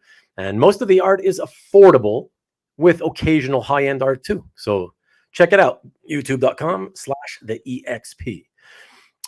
Yeah, I mean, I guess I'm curious though. Oh, and actually, I wanted to. There was a comment, I think from Ron. I wanted to address here. Ron says, so I think commissioned art pieces will go up in value as more artists switch to digital, but right, so they'll switch to digital for the pro work, and then they'll just do commissions on paper. So here's my thought on that, Ron, is I think like you could be right, but I'm also wondering whether it may just be a situation where the price of the commission itself, right? So the commissions themselves, the price that the artists ask for their commissions, I believe that is going to go up more, right? I'm not sold on the idea whether, once the commission has been done and, the collector has it over time, will that commission gain in value? Just because you can say, oh, but that guy, that artist hasn't done, his published work, he hasn't done any in 3 or 4 or 5 years or whatever. I I doubt it. I'll tell you the reason I doubt it real quick, simply because I subscribe more to the opinion that the even in this scenario, Ron, I believe that even if that were to happen, I think that the value of the artwork would still not exceed the price of whatever that artist currently charges for a commission at the moment. So in other words, if he's charging $1,000 to you to do a piece for you today, right, and he hasn't worked, professionally, other than digitally in the last few years, right, and does you a commission for $1,000, what I'm saying is, I think, let's say 3 years later, I think it's possible that your commission's worth $1,500 now, but not because the secondary market will bid it up there. I believe it's more likely that it'll be $1,500 because 3 years later, I believe it's more likely that that same artist, his prices to do commissions will be $1,500 rather than $1,000. You know what I mean? So that's kind of where I sit on that whole thing, you know? And Maki Poo says, our collectors are snobs compared to the comic book collectors. Okay, I don't want to get into that. I don't know that. That's a whole other show, I suppose. Let me see. Yes, right. That's next show, the Friday Fun Fest. Exactly. Number one Marvel fan says, I collect everything, and our collectors are way nicer than movie prop collectors. They buy and hide in dark rooms. Ron, if that's, I guess that's a comment to what I just said. Okay, so you believe both to be true. Okay, I'm not saying no. I'm just saying I don't know, but I do believe, I will give you this. I will say that it's very possible. Yes, I can't deny that's possible. But I just feel like, I don't know. Right now, I still feel it's very like pockets, right? Pockets where I would love to see what would happen if like a lot of guys say, oh, what happens if a lot of guys go digital and most of the new art being done today is digital? And then I think that could have a sustained effect on those artists' prices, not only their older traditional done art, but their commissions as well, you know? So here's something I was thinking, Ruben, actually, in that similar vein. When COVID was first happening, Jim Lee decided to do like a 50 or so odd pages commission style to support various stores and whatever. And people bid on them on eBay and everything. And they went up for quite a bit of money just for like a commission-esque piece. So I don't know if that informs or helps anything in what we're saying right now, but there does seem to be some market for it, I guess. You mean to get a nod, like commission, like at home type commissions? like they could end up being worth something clearly, because. Yeah, very true, Murdoch. Yeah, very true too. For a lot of people. The thing is, Jim Lee art follows Jim Lee art rules, the exception to all the rules. Yeah, I don't know. There's a lot of suppositions that we kind of have to end up making, right? Because we can't tell the future, and a lot of it is guesswork. I mean, educated guesswork, you know, but nonetheless, it still makes it hard for us to figure out. If other prominent artists started to do something similar, would that drive attention when people want their art? Like if, say, people like John Byrne or whoever decided to do, like, I'm going to start doing commission-esque pieces and just sell them on eBay and bid them up or for bidding, and would people go and start would collectors to say, even though this isn't an original page, it is a piece of this collector or this artist, and I want that, and so they'd go and bid on that. Right. Because that's a different aspect to the hobby. Like for me, I wouldn't want necessarily a commission style piece by someone that I hadn't personally commissioned, because that's not something I'm interested in. But I'm sure there are people who are interested in that. Okay. But do you have, at this point right now, in this point in time, do you have any interest whatsoever in commissioning or no? I have commissioned a lot of people in the past, like, well, I more know, specifically before I started collecting art. These I know, I days, know. I it's mean not now. often. Okay. It's not often. I've done it. I actually received a piece in the mail today that I commissioned from the Really? artist Riley. Yeah, from Riley Brown. Oh, He did Cable and Deadpool a few years ago, and he does an online comic right now. do you have it within Um, arm's reach?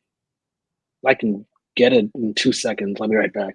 It's Sure, go literally ahead. 2 seconds away. Yeah, for sure. We'll get it. And Stanley, your question is coming up. I will ask him in a moment once he gets back with his piece. Yeah.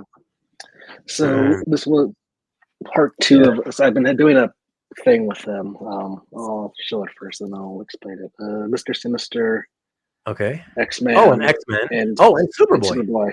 Yeah. Okay. So a couple years ago, I asked him to do a piece featuring X-Man versus Superboy. And then I thought, you know what, I'm going to do a part two to that and have in my own head make a story involving how they've been coerced into fighting because of Mr. Sinister or something. And because they're clones after a fashion, I thought it'd be fitting that they meet and hang out and go fight Mr. Sinister. And then I have a part three that I'd like him to do sometime down the road because I like And how he. sorry. Who was that by? Riley Brown. Oh, Riley Brown. Yeah. And that's so it's a full. So that's the original. This is the page. This is what he did for me. Yes. Okay, it's a full color original. Okay. Yeah. Very cool. Very nice. Wow. Are you willing to share with people what something like that will cost nowadays? I think that cost about 1,200, 1,300, something like that. Okay. Yeah, but it's Um, a full, pencils, inks, yeah, colors, 3 characters. It seems like to yeah, be somewhere in, where it's supposed to yeah. be. A lot of comments starting to come in. So I want to get to this. So Stanley's asking, do you collect for nostalgia, art, characters, or story, or all of the above? I collect for art and characters. I try not to collect for nostalgia because I've seen people do that. It's a very dangerous road to go down. Stories, not really, because you can find good art in even the worst stories. So that's not the issue for me. But yeah, I Right. mostly just go for characters and the artists. And if the combination works in a way that I really like, then I go for that. Right. George quickly says, it all goes back to supply and demand. In my mind, is the supply there? Digital means little supply. Is demand there? If a lot of collectors don't know there is original art available, they may not. Yeah, that's a good point. Good point, George. This also says, no to look, keeping the demand, keeping the price. Well, demand low, prices lower. Yeah, and Ron says, I currently have 14 outstanding commissions. Now, Ron, is that like bad news, or is that just because, you've recently commissioned like a lot of those 14 guys or gals? Because if it's like, outstanding commissions, as in, you did them all ages ago, yeah, that's not good. That's not good. I do have one outstanding commission from a while ago that I'm still waiting for. And then I have another commission coming up. I went to the Lake Como art show back in May, and I talked to Art Adams about a commission, and then he put me on his list for next year. So that's not the outstanding commission. I have one from a few years ago that I'm still waiting for. But yeah, I have an Art Adams commission that hopefully I'll be getting when I go back to Lake Como. Yeah. Okay. Ron says, okay, everything's from this year. Okay. Well, that's okay. That's I thought, oh, nice. I'm getting popular. The sexy girls are coming in now. Nice. Give me a second here, fellas. And there we go. Okay. What is considered a while ago? So Maki Pupu, who are you referring to, Maki Pupu? I'm sorry. I don't remember who you were referring to. Sorry, man. And dangerous. Did you say something about something dangerous? What's Going buying art based on nostalgia because I feel like right. Yeah, too emotionally to it. You're trying to recapture something from your youth or childhood or from some time that really impacted you, as opposed to just leaning more with an intellectual perspective and not letting emotion dictate how you collect. And when I look at a Mark Bagley Spider-Man page, for example, even if it's from the '90s, I'm not thinking back, oh, I loved that issue so much as a child. I have to have something from that. I go, no, that's just a badass Spider-Man page that I want. Right. Yeah. Yeah. So I think you can Oh, spend a lot more money if you follow with emotion than with cold hard, just logic. Yeah. Simon says you beat him out on a Gary Frank Thor and Hulk cover Yeah. that you thought he had made a good offer. Oh, that one. Yeah, that's a kick-ass one. Sorry, Octavio. I don't know why I'm apologizing to you. Funny But enough, I actually sold that off recently. I haven't marked that as sold, but I actually did sell that off recently. Because that was a cover that I didn't necessarily mean to buy, but I ended up buying just because the conversation that I had with Gary Frank's agent just became such that it seemed like I was interested in buying, so they just assumed I was buying, so they said, "Here, buy it." I remember that yeah. conversation we had privately. Yeah. Okay. So you moved it on. Okay. Is the current owner showing it on CAF or no? I don't believe so. No, I don't think so. No. Okay. All right. So then don't mention who it was then, since if they want to keep it quiet, then you got to respect that, I guess. Yeah. Ron says that in terms of the commissions, the only one he has from last year is Bill Sienkiewicz, and that's not that doesn't count for the 14.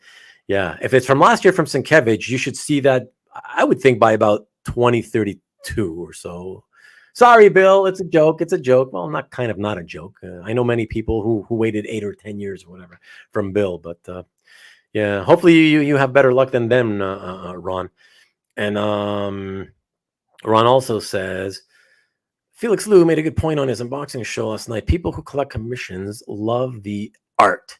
They're not concerned with increasing value. That, I think, for the most part, that is very true. Yeah, I'll agree to that. Yeah, for sure. And Modoc Mike, thanks, Simon. Oh, okay. I might have sold him the Thor versus.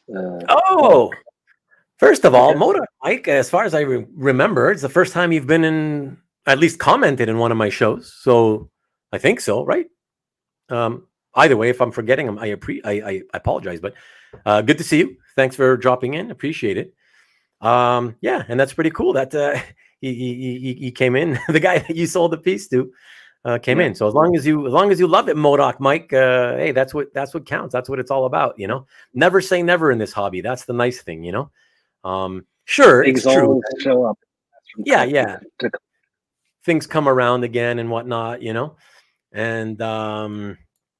and Jason, hey, Jason, he agrees with what Ron said about, the people who collect commissions typically love the art, of course. And you kind of have to, right? You have to, because as a commission collector, you already if you've done it and you've known people who've done it, that they don't seem to go up in value aside from, the typical value of what it costs to get that commission, that artist to do a commission for you today, more or less.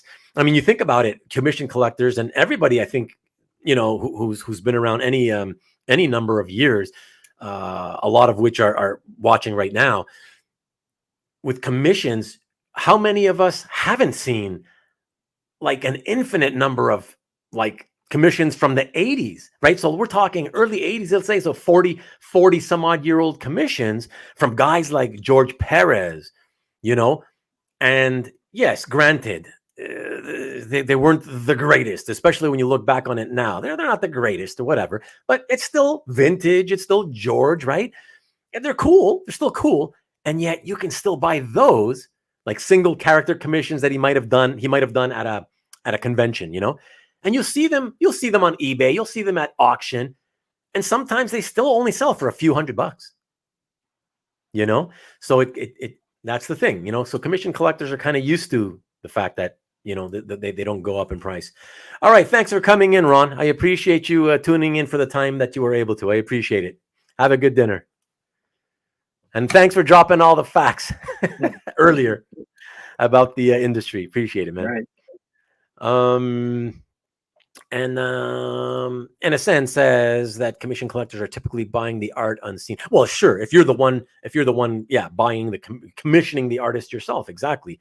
So we had that's why I did that round table with the commission collectors. I love it's a fun topic to talk about. I mean, I could do another one with a round table just about commission collecting, because it's I found it fascinating. I do, even though I'm one of those people who I just can't. I don't have the kind of patience needed to get into that part of the market.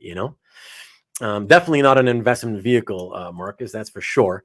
Maybe only burn X-Men drawings for big. Absolutely, and that was kind of what I was going to say after I mentioned George. It's funny too, when you think that a lot of those old George ones, right, the Perez ones, that you could still get for hundreds, even though they're 35, 40 years old. But burn is an exception. It's kind of like it's got to be really bad and simplistic, like a quickie marker headshot for it to be worth only a few hundred, right? John Byrne, especially if it's X-Men, now you're talking, those things go for pretty good money.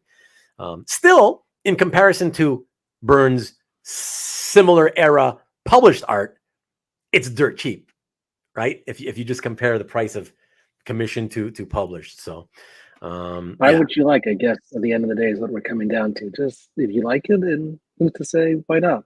Yeah, no, I absolutely agree. That's exactly that's what we can't go wrong. Yeah. No, that's right. We've professed this many times. Got a lot of the guys in the chat not here today, but Comic Art Boston is here, and he's one of the biggest table thumpers about just if you buy what you like, everything's going to be fine. That's what you should be doing anyways. So that's it. So let me ask you, and because I don't know if you mentioned it earlier, with the cheaper art, you still do occasionally pick up. Yeah. Right? That's like $150, $250 type pieces, right? So I recently, maybe a week or two ago, I posted a paint by Ron Lim of Captain Britain from Excalibur. Full splash. It was beautiful. I bought it off Ron Lim at a convention. That page was only $500. I can just say that. Right. But I think the quality of that is worth far more than just $500. So if I see a piece like that I think it's worth more than what someone is willing to sell it for, then I'm like, or what someone decided for, I'm like, sure, I'll buy that. Again, with the Ray covers, it always comes back to the Ray. Yeah. I think they're just cool. And maybe they have potential down the road, but I don't really care about that. I just like the covers, and nobody seems to want them, so I just buy them for cheap and call it a day. Yeah, man. And don't you feel good, like having already graduated to the point where you started off with 150 type dollar pages, right? And you've only been around, let's call it 3 years, and you quickly moved into the multi-$1,000 level pieces on occasion, right? Would you agree with me? Because when I say, like, everybody knows, because I've told my story a million times already, right? Like, I've gone through the whole gamut of starting off cheap, getting increasingly more expensive of what I was buying, right? And more and more and more and more. So I've gone into the 5 figures, blah, blah, blah. I've done all that, whatever. And then over the last several years, I've come full circle, where because I started focusing on my Tom Grummett art and Mike Perkins, because it's brand new, right? But both of them were so cheap compared to everybody else that I gotta say, I love it, because I've always loved his art, whatever book he worked on. And especially if I loved because I didn't love reading all the books he worked on, but especially if I did, it feels so good, like, to buy some random page, whether it's from a Superman or Superboy or whatever, and it costs me, I don't know, 150. Well, that doesn't really happen anymore, but 250, 350. Like, bottom line is, it's always less than 500. It's always a 3-digit price on the lower half of 1,000. If do you agree, like, that? Even sure. I mean, you've graduated to that expensive stuff, but it feels kind of nice when you get stuff you like. I mean, I love Tom Grummett art like you do. I'm always looking for Superboy pages also. Right. And if you go to comic book conventions, you'll see some art dealers have a few Superboy pages from Tom Grummett for just maybe like $200 or something. Right. And there's something to be said about buying a nice piece of art for just nothing really at all. Some people might not want it; they think it's beneath them or whatever. Right. But if we like it, we like Tom Grummett, so we're gonna get his art, whether it's worth $100 or whether it's worth $1,000. Yeah. Um, Yeah, no, yeah, exactly. And like Marcus says, right? It's there's no financial pressure, right? You don't have yeah, that feeling like, because I admit, like, I mean, I bought obviously 4-digit pieces, too many to count, right? But when it went into the 5 digits, I've done not that many at that price range. Because to tell you the truth, even for me, it got to the point where I was like, man, this stuff's getting so expensive that, like, yeah, even though I have the money's sitting there, I can buy this like $8,000 piece, whatever it is. But every time I would make the move to say, okay, you know what, I'm going to go for it, I would always be like, you know what, this sort of voice in my head saying, you know what, it's $8,000. Do you really need to own yeah, that piece, or could you perhaps satisfy yourself with saving the scan and occasionally pulling it up on your computer and looking at it, right? And yeah, oftentimes that's what I do, because I'm like, yeah, it's like a lot of money. I'm just like, I can just because, and I've said this many times before, even when you can afford it, even when you have the money sitting there, it doesn't necessarily mean you should spend it, that you should yeah, afford it, yeah. It right? could be enough, or sometimes it should be enough that you are able to appreciate the art for what it is.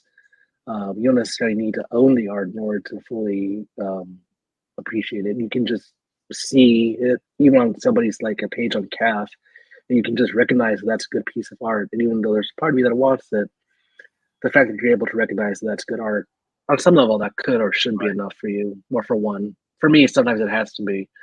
Like I see things even now in auction that I want, but I can't afford.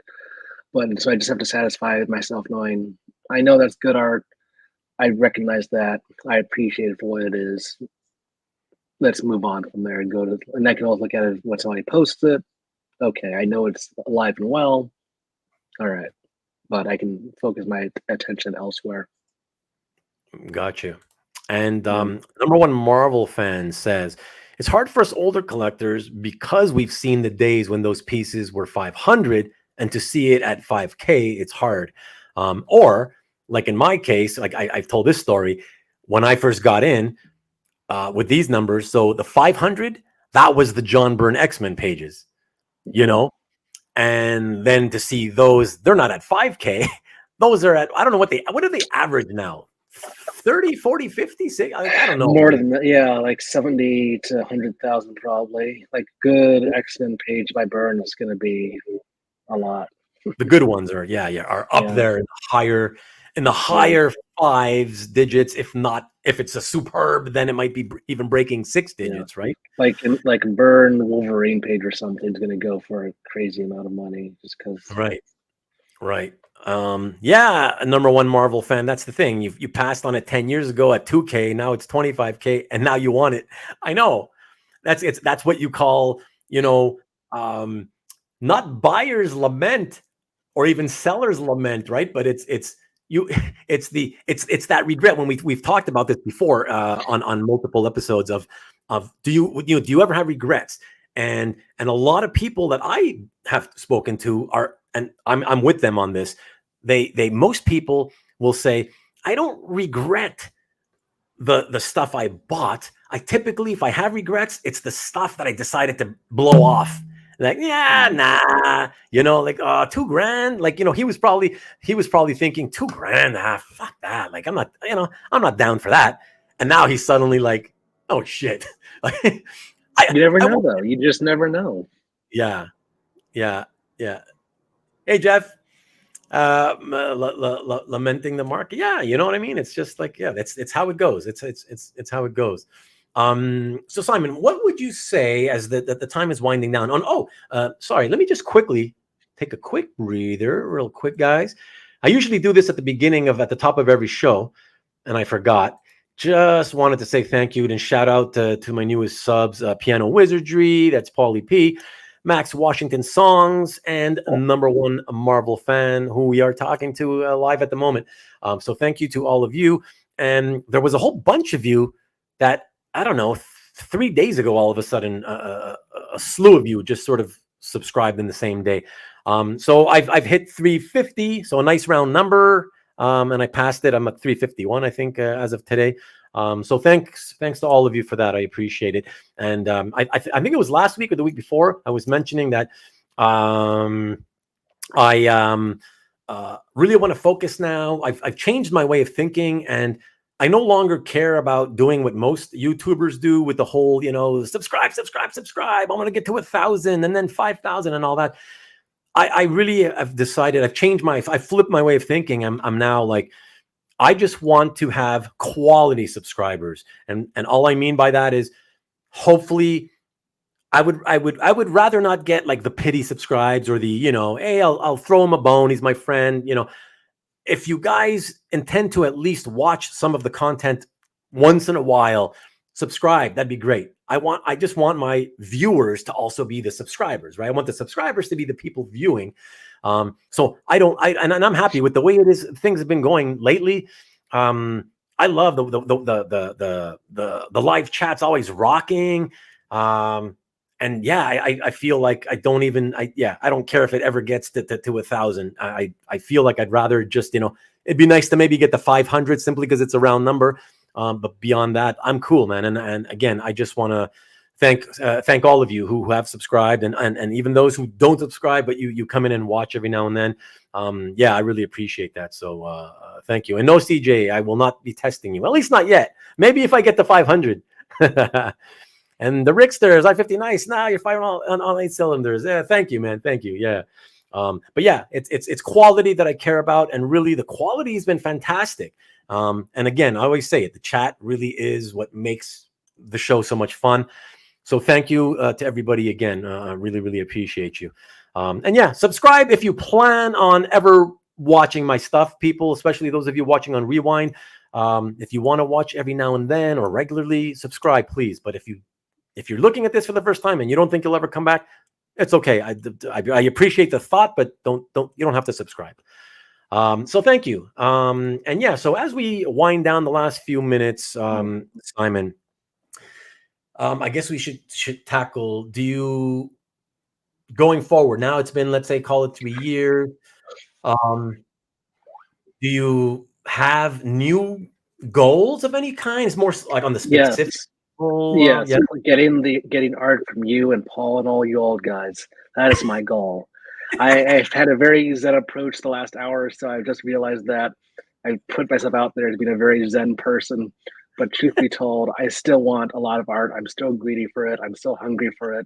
And all you old guys who've been doing this for 20 or 30 years, you've been amassing this art and keeping it in your little vaults and not doing anything with it. And now it's time to spread the wealth. It's time to give it up. You've had it. It's time to move on. Give it to us young bucks so that we can appreciate it for a while. I know some of you have been collecting since the 90s or 80s, or whatever. You guys are still holding on to the same pages. Why? Why do you do anything with it? Why do you still need it 40 years, 30 years, 20 years later? You don't need it. Give it to me. I'll take it. So when you guys start selling that, then I'll be happy. Like Simon is you hear that, old guys? You hear that, old guys? And Simon, since you're going off on a rant, who would you consider are the old guys in this hobby? Because just so you know, Paul, me, Paul. Okay, that's 2 guys in their 50s. Who else? Yeah. Just anyone over 50, I guess. But because I know you guys are the ones who've been collecting since like the 90s or whatever. So it's time to give that art back. Give it to the people again.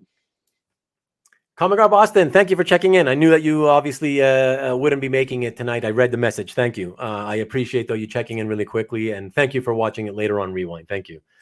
And Jesus, just real quick. No, never 100. I think 50 was the most I ever did. Marcus could probably tell you better than I could. 50, I'm pretty sure, was the most. And at the beginning of the show, please go to the beginning of the show. Watch the first 15 minutes, if you can, please, when we're done here in a few minutes. Rewind and watch the first 15 minutes or so, because I talk about, I'm asking everybody in the audience whether they want me to do this other specific show. But yeah, go and watch that and you'll see what I'm talking about. So I may or I may not do another show kind of like that. Yeah. And so, see, and look at Comic, you're making him feel bad. He's not an old guy. Yeah, but yeah, There you go. everyone your age, Ruben, and older, it's time to give it up now. It's time to let it go, and to My let us. age- It's time for us. Time to give it to us young folk, because we need to appreciate it. We need to be able to have it in our collections for a while. You don't need it. You've had it. You've had it for decades. It's time to go. It's come on, let go of it. What are you gonna do with it? What do you keep doing with it? You guys keep buying art for what? Just Stanley's loving your fire, man. And So yeah, Covey's saying, what is it Covey saying? Sell all the art to young bucks and give him 36-month payment plan. Yeah, exactly. That's what you like. That's what you really would love. Exactly. My offers will be in the $75 range. Exactly. You see? That's so funny. or just sell it to us. Sell it to us for what you bought it back in like 1989. There, do that, and then you make what you made. What you bought it for. Look at the advice Comic Art Boston's telling you, though, man. He doesn't know how it happened, but even he has been for the last several years collecting contemporary art, because even he used to be very much into the Silver Age. So he was a Silver Age collector, Silver Age, and then 70s. And then, with time, like anybody else, he started feeling the pinch, and he didn't want to stop collecting. So he sort of took a look at the other stuff that came later that he wasn't as familiar with, but he grew an appreciation for it. And he buys plenty of very, very affordable art. And as we kind of addressed earlier when you were talking about buying art back in the day was considered lower end. Right now, modern art might be considered lower end, but who knows? In 20 years, there's no telling what the perception of it can be. And I do say let it go. Let it go, everyone. Let go of your art. Come on, old timers. And if you remember, Simon, earlier I had mentioned that when you were saying about, hey, just love what you buy and it'll be okay, right? And I said, well, he's not here tonight, but one of our regular viewers, Comic Art Boston, always really pounds the drum about that. And he came in right at the end just to kind of say that again, just collect what you love. And you see what I mean? He's always saying that. Yeah, exactly. What I love is what all you guys have. So that's why you need to give it to me so that I can love it. Well, now Marcus is calling you Elsa. So I don't know the connection between. I'm not sure either. Was Elsa in the Frozen movies demanding that everybody give her what she wanted? Let it go. Was that what it was? Or because of the "Let It Go" joke? Okay, probably Let It Go. Yeah. Okay, Let It Go. He's always good with the quips, man. There you go. There you go. And NSN art, I still have the first page. You got a 97. Cool. I will be one of the last. It'll be the one. Hey, NSN, you should be a guest. One of my guests at some point, man. We should talk. Okay, NSN art. I'm curious. What page do you have from 1997? And after almost 30 years, what are you still doing with it? You don't need it anymore. It's time to let go of it. I'm betting it's a Preacher page. Let's see what he says. Just to see your response, because I want to know what he has from then. See, you're getting real, man. Yeah, you're coming alive. And Let It Go has many meanings here. Yeah. I would buy a book from Marcus. And again, I'm surprised Paul hasn't said anything. I haven't seen him say anything. Yeah, I think when Paulie doesn't have much to say, it's because he sneaks off to do other things. Okay, so a Preacher page. So I personally am not a big Preacher fan, but I respect the fact that you are. And so I'm not after your Preacher page. But there is someone probably my age who is after your Preacher page. So you should sell it to them.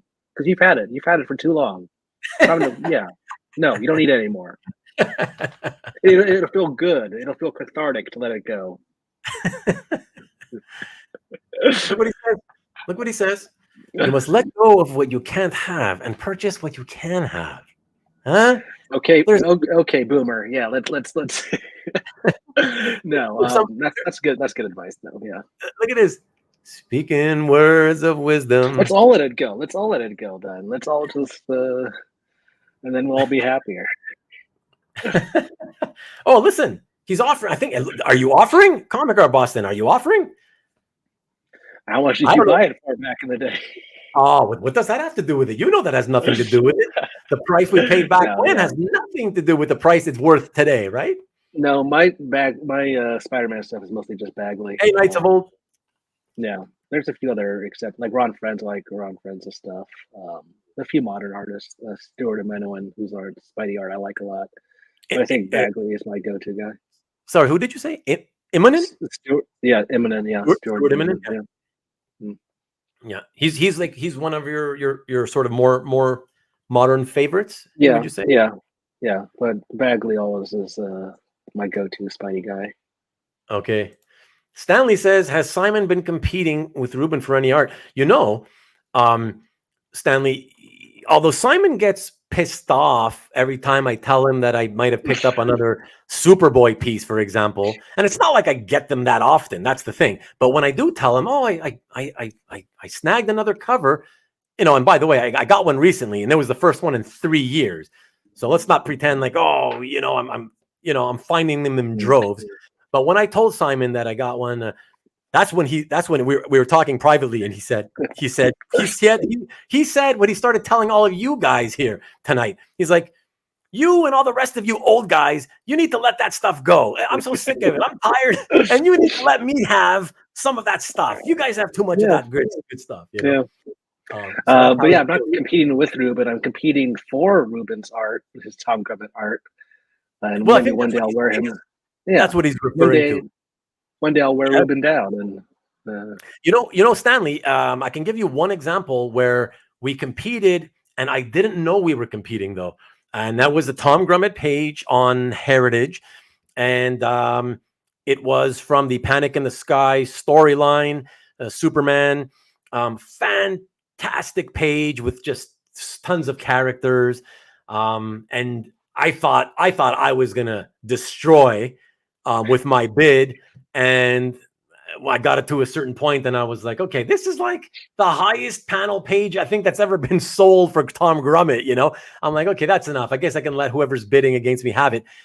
Only to find out a few weeks later, I see it popping up in Simon's gallery. So, so the student has now become the teacher, I suppose. That's okay. If I see a good Tom Grummett page, I'm gonna want it. But I know Ruben's gonna want it too.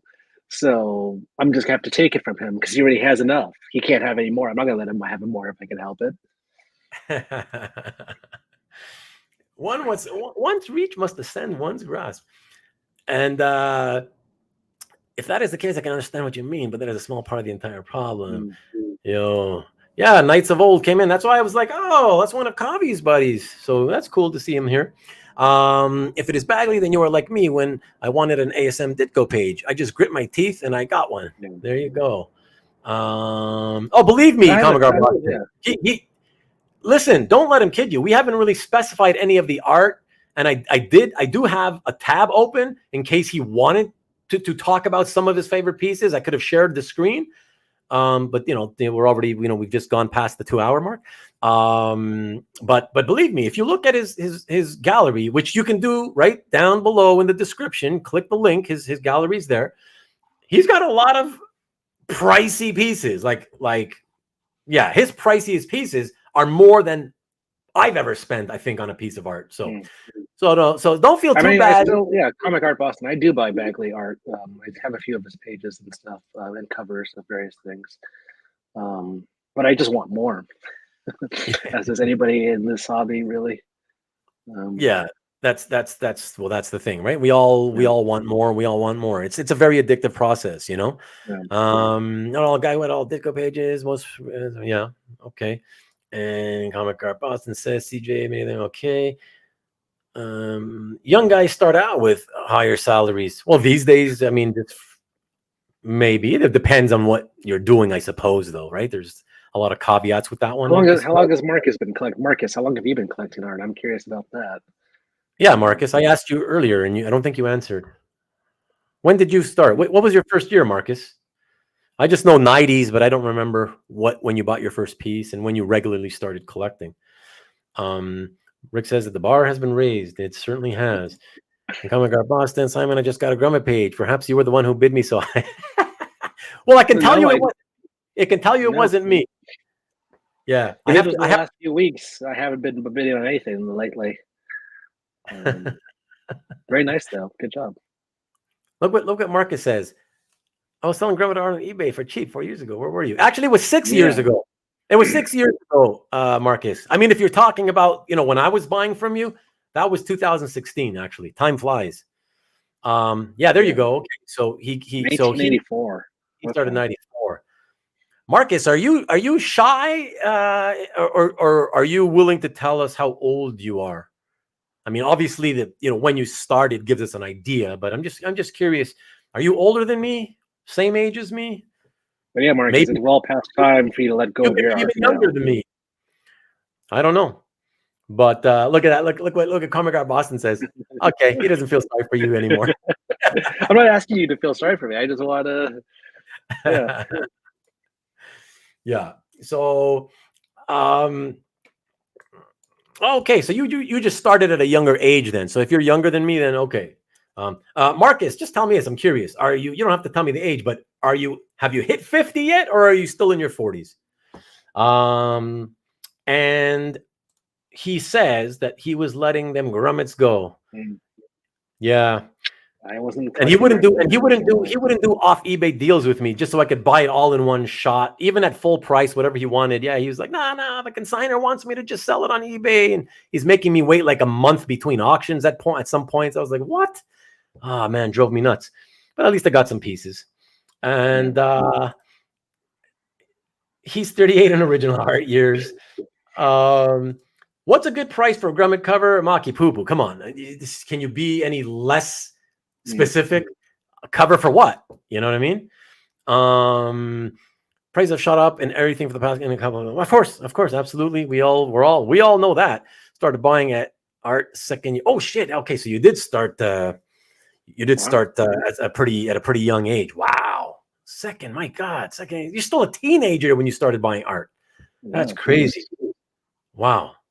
Okay. Under 50. So yeah, that would make you under 50. Wow. Okay. Yeah. So yeah, you got an early start, not just in terms of like how long ago it was, but at your own age, the age you started at was really young. So that's fantastic. Yeah. That's not too many could do that now. That's for sure. Gabriel Gabriel is how you actually supposed to say it, but Will also I remember started while he was in college or whatever with the artwork. So not many people can say that, And yes, give him a compliment. He is a very young man, apparently. And Simon, you've a long way to go. You're a future super collector. You see, that is true. The meek shall inherit the earth sort of applies to this whole thing, right? Because in all seriousness, you're like, yeah, just let me have it all. Let me have it all. But patience is a viru, right, Marcus? He knows what I'm talking about. Yeah, I mean, it's only been 3 years, right? So believe me, when those of us who decide to retire eventually, okay, we retire from collecting. At a certain point, some of the retirees who no longer collect decide, okay, I'll also get rid of my collections. So collections will eventually, once you're like in the hobby, maybe 15 years or whatever, right? Or 10 years or whatever it is, right? You will see other stuff come back that you remember way back. Hey, that guy had that. Oh my God. Wow. I haven't seen that in 10 or 12 years, whatever. And at that point okay, now's my chance. I'm finally going to buy it, So it's all in good time. That's all it is, right? It's all in good time. It's just at 3 years service duty, it's not your time yet, my friend. Marcus, again, you all guys need to let it go. Exactly. I'm sewing in my camp now. All right. Around the same age as Marcus, okay. And just take this step by step, Simon, and you will be surprised. I've been trying to, He's now on the seat. See, he's joining your train. He's jumping on your train now. You should let it go. Knights of Old, what do we think the total value of the collection needs to be where you want to where you want to be? I don't even think that does anybody really collect with that in mind? Like, oh, I know I'm good with my collection once it's worth a certain amount. I don't think it's about value. I wouldn't, for me anyway. No, I don't either. Oh, yeah. The golden rule. I'm a little behind now because a bunch of comments came in. Which one was the golden rule? The one that I mentioned? Yes, I think so. And this young guy, you young guys will wind up with tudong. You probably don't know what that is either. Another inside joke. Premium for tudong. And Comic Art Boston, Marcus, I'm still building my collection, hence the Grummet. There you go. Exactly. Does Simon frame a lot of his art? Yeah, take I that one. do not. I think I only have Hiru. 2 pages Exactly. framed. The rest, I have some commissions framed, but I don't really frame stuff. I just put it in a folder and then move on to the next piece. Yeah. And guys, what was the Jerry? Jerry, right? Was that his name? Patience is Viru, Jerry. I think that was his name, Jerry. I can't remember his last name, but you guys, one of you guys will probably remember. Hey, Rich, good to see you, man. And by the way, I just wanted to say that I know you popped in last week really quick and said hello to me.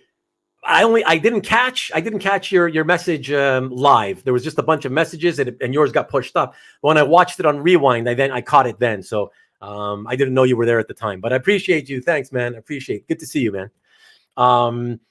And Knights of Old says, say you know you'd like a couple of covers and a Miller and a Burn page, for example.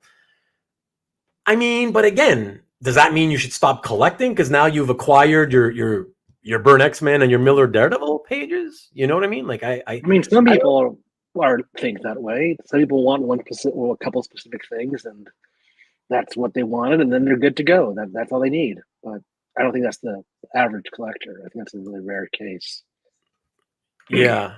And yeah. It was definitely Jerry. I'm just trying to remember his last name. CJ, what are you calling me? Who did I ignore? Oh, Rich. You know, you guys know I spend more time interacting with you guys than I do more than that. That's why my shows all go over 2 hours because I do so much interacting. But I have to because that's the most fun part of these shows, man. And for the audience, I can't believe we're only like a couple of people short of the peak part of the audience, and we're still here. And that's why it makes me ultimately go further because I'm like, oh, are people still enjoying this? Yeah. They don't want me to stop. I don't get it, you know. If you rant, sure. Your rant went a while, but that's why I can't let go. Marcus and the Rich says, no worries. I know all about missing comments and a live feed from doing the weekly online sales. Right, exactly. Yeah, there you go. Thank you. But I just like to know. I just want people to know that I will never purposely ignore anybody. You know. But even some of the fun stuff is so expensive. Yeah, the fun stuff can be expensive. So I do what a lot of you guys do these days. I just look when the previews come out and see if anything catches my eye. I mean, a lot of people do that, right? Like people who enjoy buying contemporary art. I mean, that's common. That's common, especially for popular artists, right? And honestly, even not big name or popular artists. You know what I mean? Yeah. Tons of people not yet at least. That's the thing. A lot of people, I think, myself included, sometimes think in the back of their mind of trying to get art from an artist who isn't yet hot or super popular yet. And then maybe in 10 years they will be. Like I remember when Ryan Stegman was pretty much still a floundering artist, nobody really knew his name. You'll walk up to him and get 5-minute commissions at his table, one of those 5-minute sketch commissions he would do. And I got a Moon Knight piece for just a couple bucks. But now you can't even dream of going next to his booth without like some manner of security guards being there or something. So I guess everyone's looking. Well, it's not everyone, but a lot of people are looking for that kind of art. Like, who can we get art from now that I don't know, like be more worthwhile down the road? Right. Or be who seems like the art is so good that it probably deserves to start. It'll probably start climbing in price because he'll start getting followed more, and it'll start going higher sooner than later. So let me try to, who is that guy? And then let me try to buy the stuff now, right? Kind of like Gary Frank. I've always felt, my friend Dan, Duke Fleet or Number One Groove Fan. He has many aliases. He's like me. He loves Gary Frank, and like you, right? You love Gary Frank stuff, and he keeps saying the same thing. It's like I can't believe this guy's stuff is not more expensive. It gets so great. It's the kind of style that you would think would have mass appeal, and everybody would be going after it. My Gary Frank Action Comics cover, I think it's one of my favorite pieces. With the whole Superman family on it and everything. I think it's yeah. You mean the one with the classic Grummet Superboy? Yeah. Oh yeah, that's great. That's great. And man, you've been around a while then. collecting since Jeez, 77. that is a long time. Okay, you definitely need to let your stuff go. My goodness, you've been on this, you've been holding this for what, 50 years almost? No, that's way past time. You have no reason to be holding on. What are you gonna do? What's your Mm. plan for that art? Are you just gonna give it to your kids or some friend or whoever? I don't know. You need to give it away. Give it to me. And Knights of Old. So he was the guy who was asking about, oh, if you get a Burn or Miller, at what point do you stop in terms of value and all that? Mm. But he's saying, so every time he gets a Grail, he thinks he may stop, but then he starts collecting other things. It never stops. That's right. It never stops. It never It never stops. stops. And like you said, Knights of Old, if it's not what you're currently collecting, right, it'll be something else. It truly never stops. I've collected. You have to, once you start multiple collecting, things. you have to feed the beast. It can't. Yeah. You just have Yeah, to you keep have going. to feel the beast. Be the beast. Yeah, because it's a lot of it is also the thrill of the hunt that also plays a factor in it. Yeah. So even if it's not what you currently collect, at some point you'll probably stop but you'll find something else to collect because Yeah. the desire to own, that need to have, right, is what collecting is really all about, and that's inherent in all of us who have always collected something or other. But So if it's also not, flexing a little bit on our fellow collectors. say again. There's flexing a little bit on our fellow collectors, just showing off and be like, "Hey, look what I have." That's Yeah. there's You a know little what? bit, and there's a little bit of that involved sometimes as well. I Being was able gonna to say. say, "Hey, I have." There always is flex, in any hobby. Hmm. That's not what I collect for. Yeah. And I don't really like it when people do it, but whatever, what happens. Are you saying, did you just say though, that part of it is, do you yourself sometimes do it, the flex? There's a part of me that ponders on it as I buy a piece of art. Okay. Sometimes, when I buy a page, there's a piece of me that's thinking, will people think this is a cool page besides just me? It Yeah. may not be I think a lot of us feel that way. Yeah. Part of the reason we post on somewhere like CAF is to get recognition for it as well. And so Right. people can, but there's also just to show it and say, here's what I have, and I hope you Yeah. enjoy it. But Yeah. it works in multiple levels. So Yeah. I mean, for me, sharing on CAF is about hoping that it reaches, that it goes in front of the eyeballs of other people who also like what I like. yeah, there's that. Yeah, Right? there's It's that. also doing it. There's also doing it for like here. I have the cover for ASM 300 or 200, whatever it is. Look what I have. Like how awesome the fact is that I have this, and I want recognition for it. Right. Right. Which Yeah. for a great piece of art, they deserve some manner of recognition, sure. So there's a little bit of flex involved sometimes. As he just says, he flexes, then beats you for art. Showing the big biceps. Omega, Comic Art Boston. I'm old, young, in comic art collecting. I buy modern key covers for the kids to have 10, 20. Okay, for me. Okay, I'm an older gent. You'll be fine. Just buy your love and can afford. Exactly. Recognize my birth. Huh? Okay, I'm lost on that one, Marcus. Recognize my birth. But Omega, what if your kids don't want that art later down the road, and are you just buying it for them just to sell later? I mean, give it to me then. I will appreciate the art, and then I can sell it down the road if you want someone. Yeah. Anyways, Maki Pupu is telling you, I think, the best advice. Yeah. I think that's the best advice, and I think most people do agree. Yeah.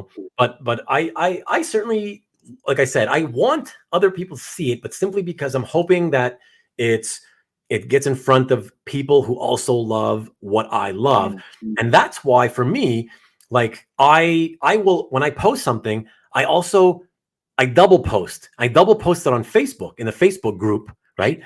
And but I don't upload the image to Facebook. I post it as a link, a direct link to the posting on CAF. Yeah.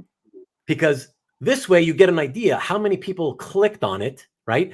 And also it brings people, because this hobby is very splintered across many platforms.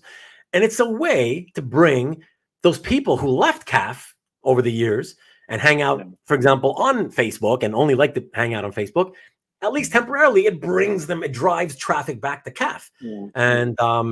And anybody who sees my posts will see that I tend to get quite a bit of views, even when it's art that, it's not Ditko Spidey or Burn X-Men or whatever, it's not even remotely close to that kind of stuff. But my stuff gets a lot of views, and that's a big part of the reason, because I double post. And if it's a Grummet piece, I triple post, because on Facebook, I will put the direct link in the original art group, and then again there's a group for the art of Tom Grummet, so it's a whole separate set of fans, and that's why my Grummet pieces get a lot of views and then comments. Man, I really kind of think it's time to wrap this up, but let me just quickly show. So Stanley says, how does Simon feel about first appearance pages? So basically, I guess he's talking about I know what he means. I know what he means. I generally don't care about them. Yeah, I generally don't care. I only like it if it's a cool page. Yeah. I don't think I've actively gone out of my way to look for a first appearance page, or if so, it's not for speculation. It's just because love of it. Onslaught, I did that for the character of Onslaught. I found the birth page, or his first appearance, as it were, but only because I love the character. I think he's a fantastic villain, and I love his overall design. I just love his story and the comics that I read with him. But otherwise, I don't go after birth pages for any or first appearances or anything. Okay, cool. Yeah, I not that you asked, Stanley, but I, just like when I was a comic collector, I certainly can say, and I think a lot of us would agree, I would say that I've always found it cool. Like if I had a page that happened to have the first appearance of a character on it or whatever, I find that very cool. It's fun, but do I go out and seek out first appearance pages? Definitely not. I do not do that, So I don't. I understand the appeal, but it's not, I don't care about it. I don't need to speculate on art. Yeah, CJ. Yeah, very splintered. Most people consider like CAF the hub of the hobby, right? Because that's like a permanent place where you can, have your art, and through the comments, people have learned to sort of chat with each other and become friends that way and stuff. But yeah, over the years, a lot of people, for whatever reason, they stopped using CAF because I hate it for this reason or that reason. And so they went to Facebook, they joined Facebook groups, and they just hang it out there. Another sector of the hobby has gone to Instagram, and they only like to hang out on Instagram. So you finally found out. But yeah, it's been happening for years. So Comic Art Boston, you're saying what? I get lots of views only when Ruben Cross posts for me. Yes, because he sometimes has asked me to, or I have offered to post something on Facebook for him as well. It's interesting, the whole thing about views and whether they're desired or not. I do find it. Social media these days influences a lot of people my age and younger. Not to get into a whole spiel about it, but that's why things like Instagram, TikTok, Twitter are so popular, because there's the whole, like, scientifically, that dopamine rush when you get like 100 likes or 1,000 likes or 1,000,000 likes on something, and that informs a lot of young people's way of thinking. And though I try to stay away from that, I'm sure that influences me a little bit too. Like, I hope that not only do people see what I have, and that a fellow Spider-Man lover will be like, "Oh wow, cool Spider-Man page," but I can't help but deny there's a part of me that's also like hoping for likes, just because, for better or worse, social media has infected my heart and soul. As opposed to, again, you guys, we didn't grow up with that. You don't have that in your day-to-day life, so you don't really care from that aspect. Right. Yeah. Yeah. Jeff says that nothing will draw a crowd more than Andrew Hennessy Pickles pages. And boy, you are more right than you can ever know, Jeff. And wow, he's got he's building up an amazing collection of Pickles appearances. By Mark Bagley. So at some point he'll have them all in his Comic Art Fans Gallery, and I'm sure you'll all be rushing to see them. And being facetious, in case that wasn't obvious. But they are fun. They are fun. Omega, there are still affordable pages. Yeah, that is true. Yeah. Man-Thing pages are hard to let go. Yeah. especially when it's Marcus's Man-Thing. Everybody wanted to grab Man-Thing. Yeah, everybody wants to grab some Man-Thing. Everybody wanted to grab his Man-Thing. Oof. And a few driving the market on first appearance pages and covers. Yes. Oh, no. Yeah, we're all aware of that. Number one Marvel fan. Yeah. We're all aware. We know. Yeah, whatever. People are going to do what they're going to do. That's cool. There's different ways of people collect, people speculate, people do both, people invest, right? So whatever. It exists and there's nothing anybody can do about it. So I figure just don't, there's no reason to stress about it.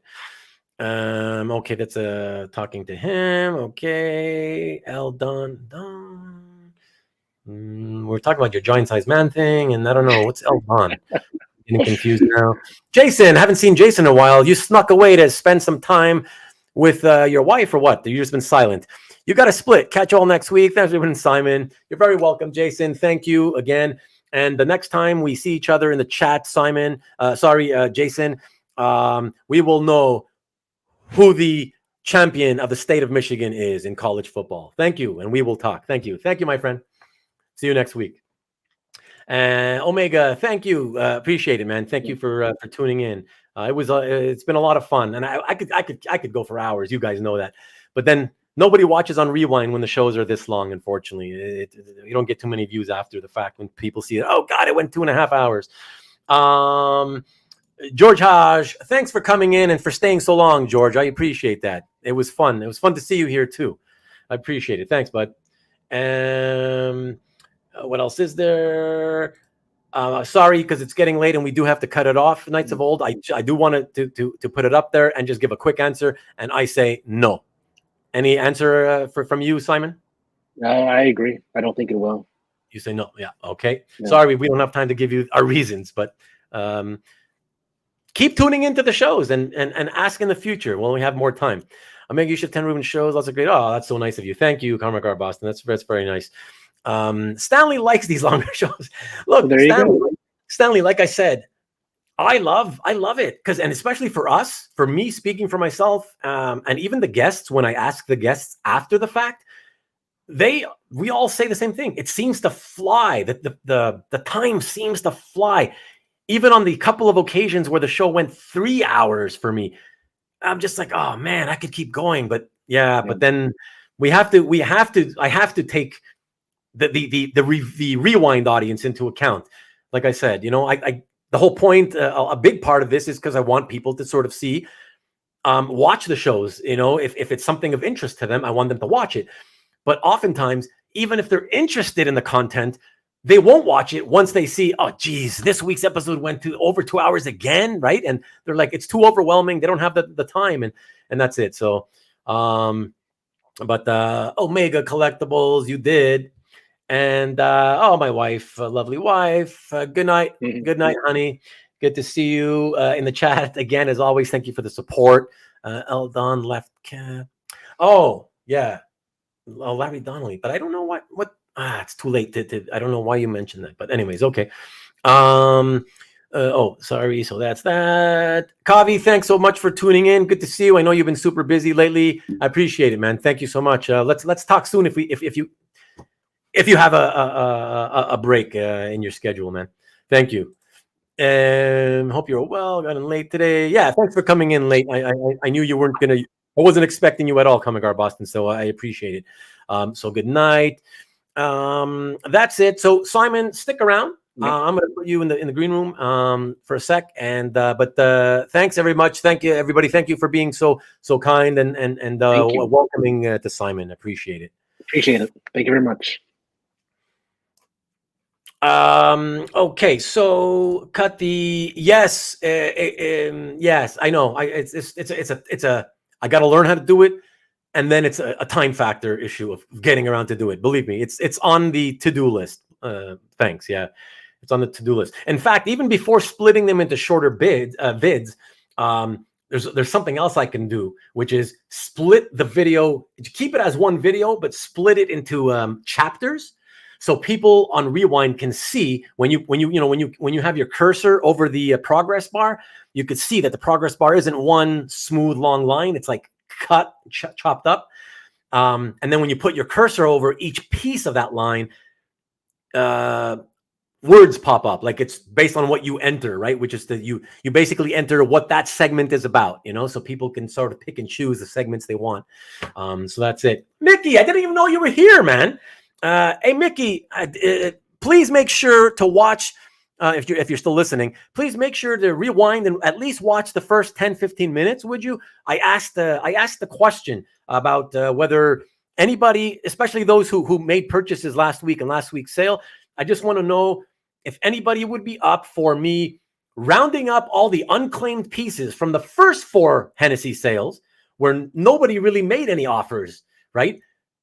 If people are not shy to make offers anymore, and that's what it kind of looks like compared, based on last week's show, I just wanted to know, should I round up all the unclaimed art to do a recap / make an offer show? Anyway, so either let me know privately or let me know in the chat. I might do that, so we'll see.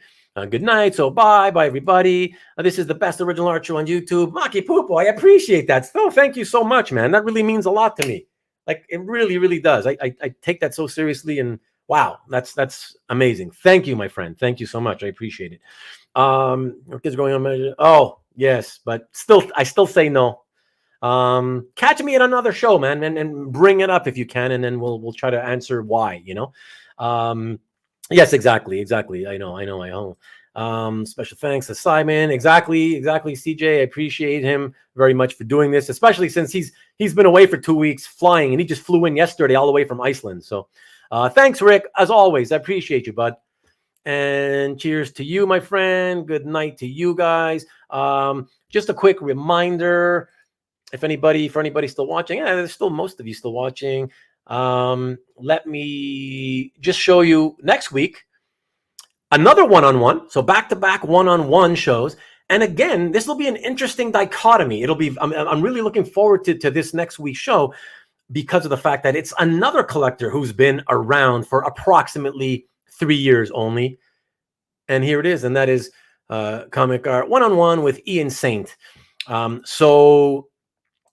looking forward to that. Ian's a really great guy and very, very enthusiastic. So it's just a lot of fun to chat with him. Appreciate it, Mickey. Let me know. I can give you more details by email if you want, anyways.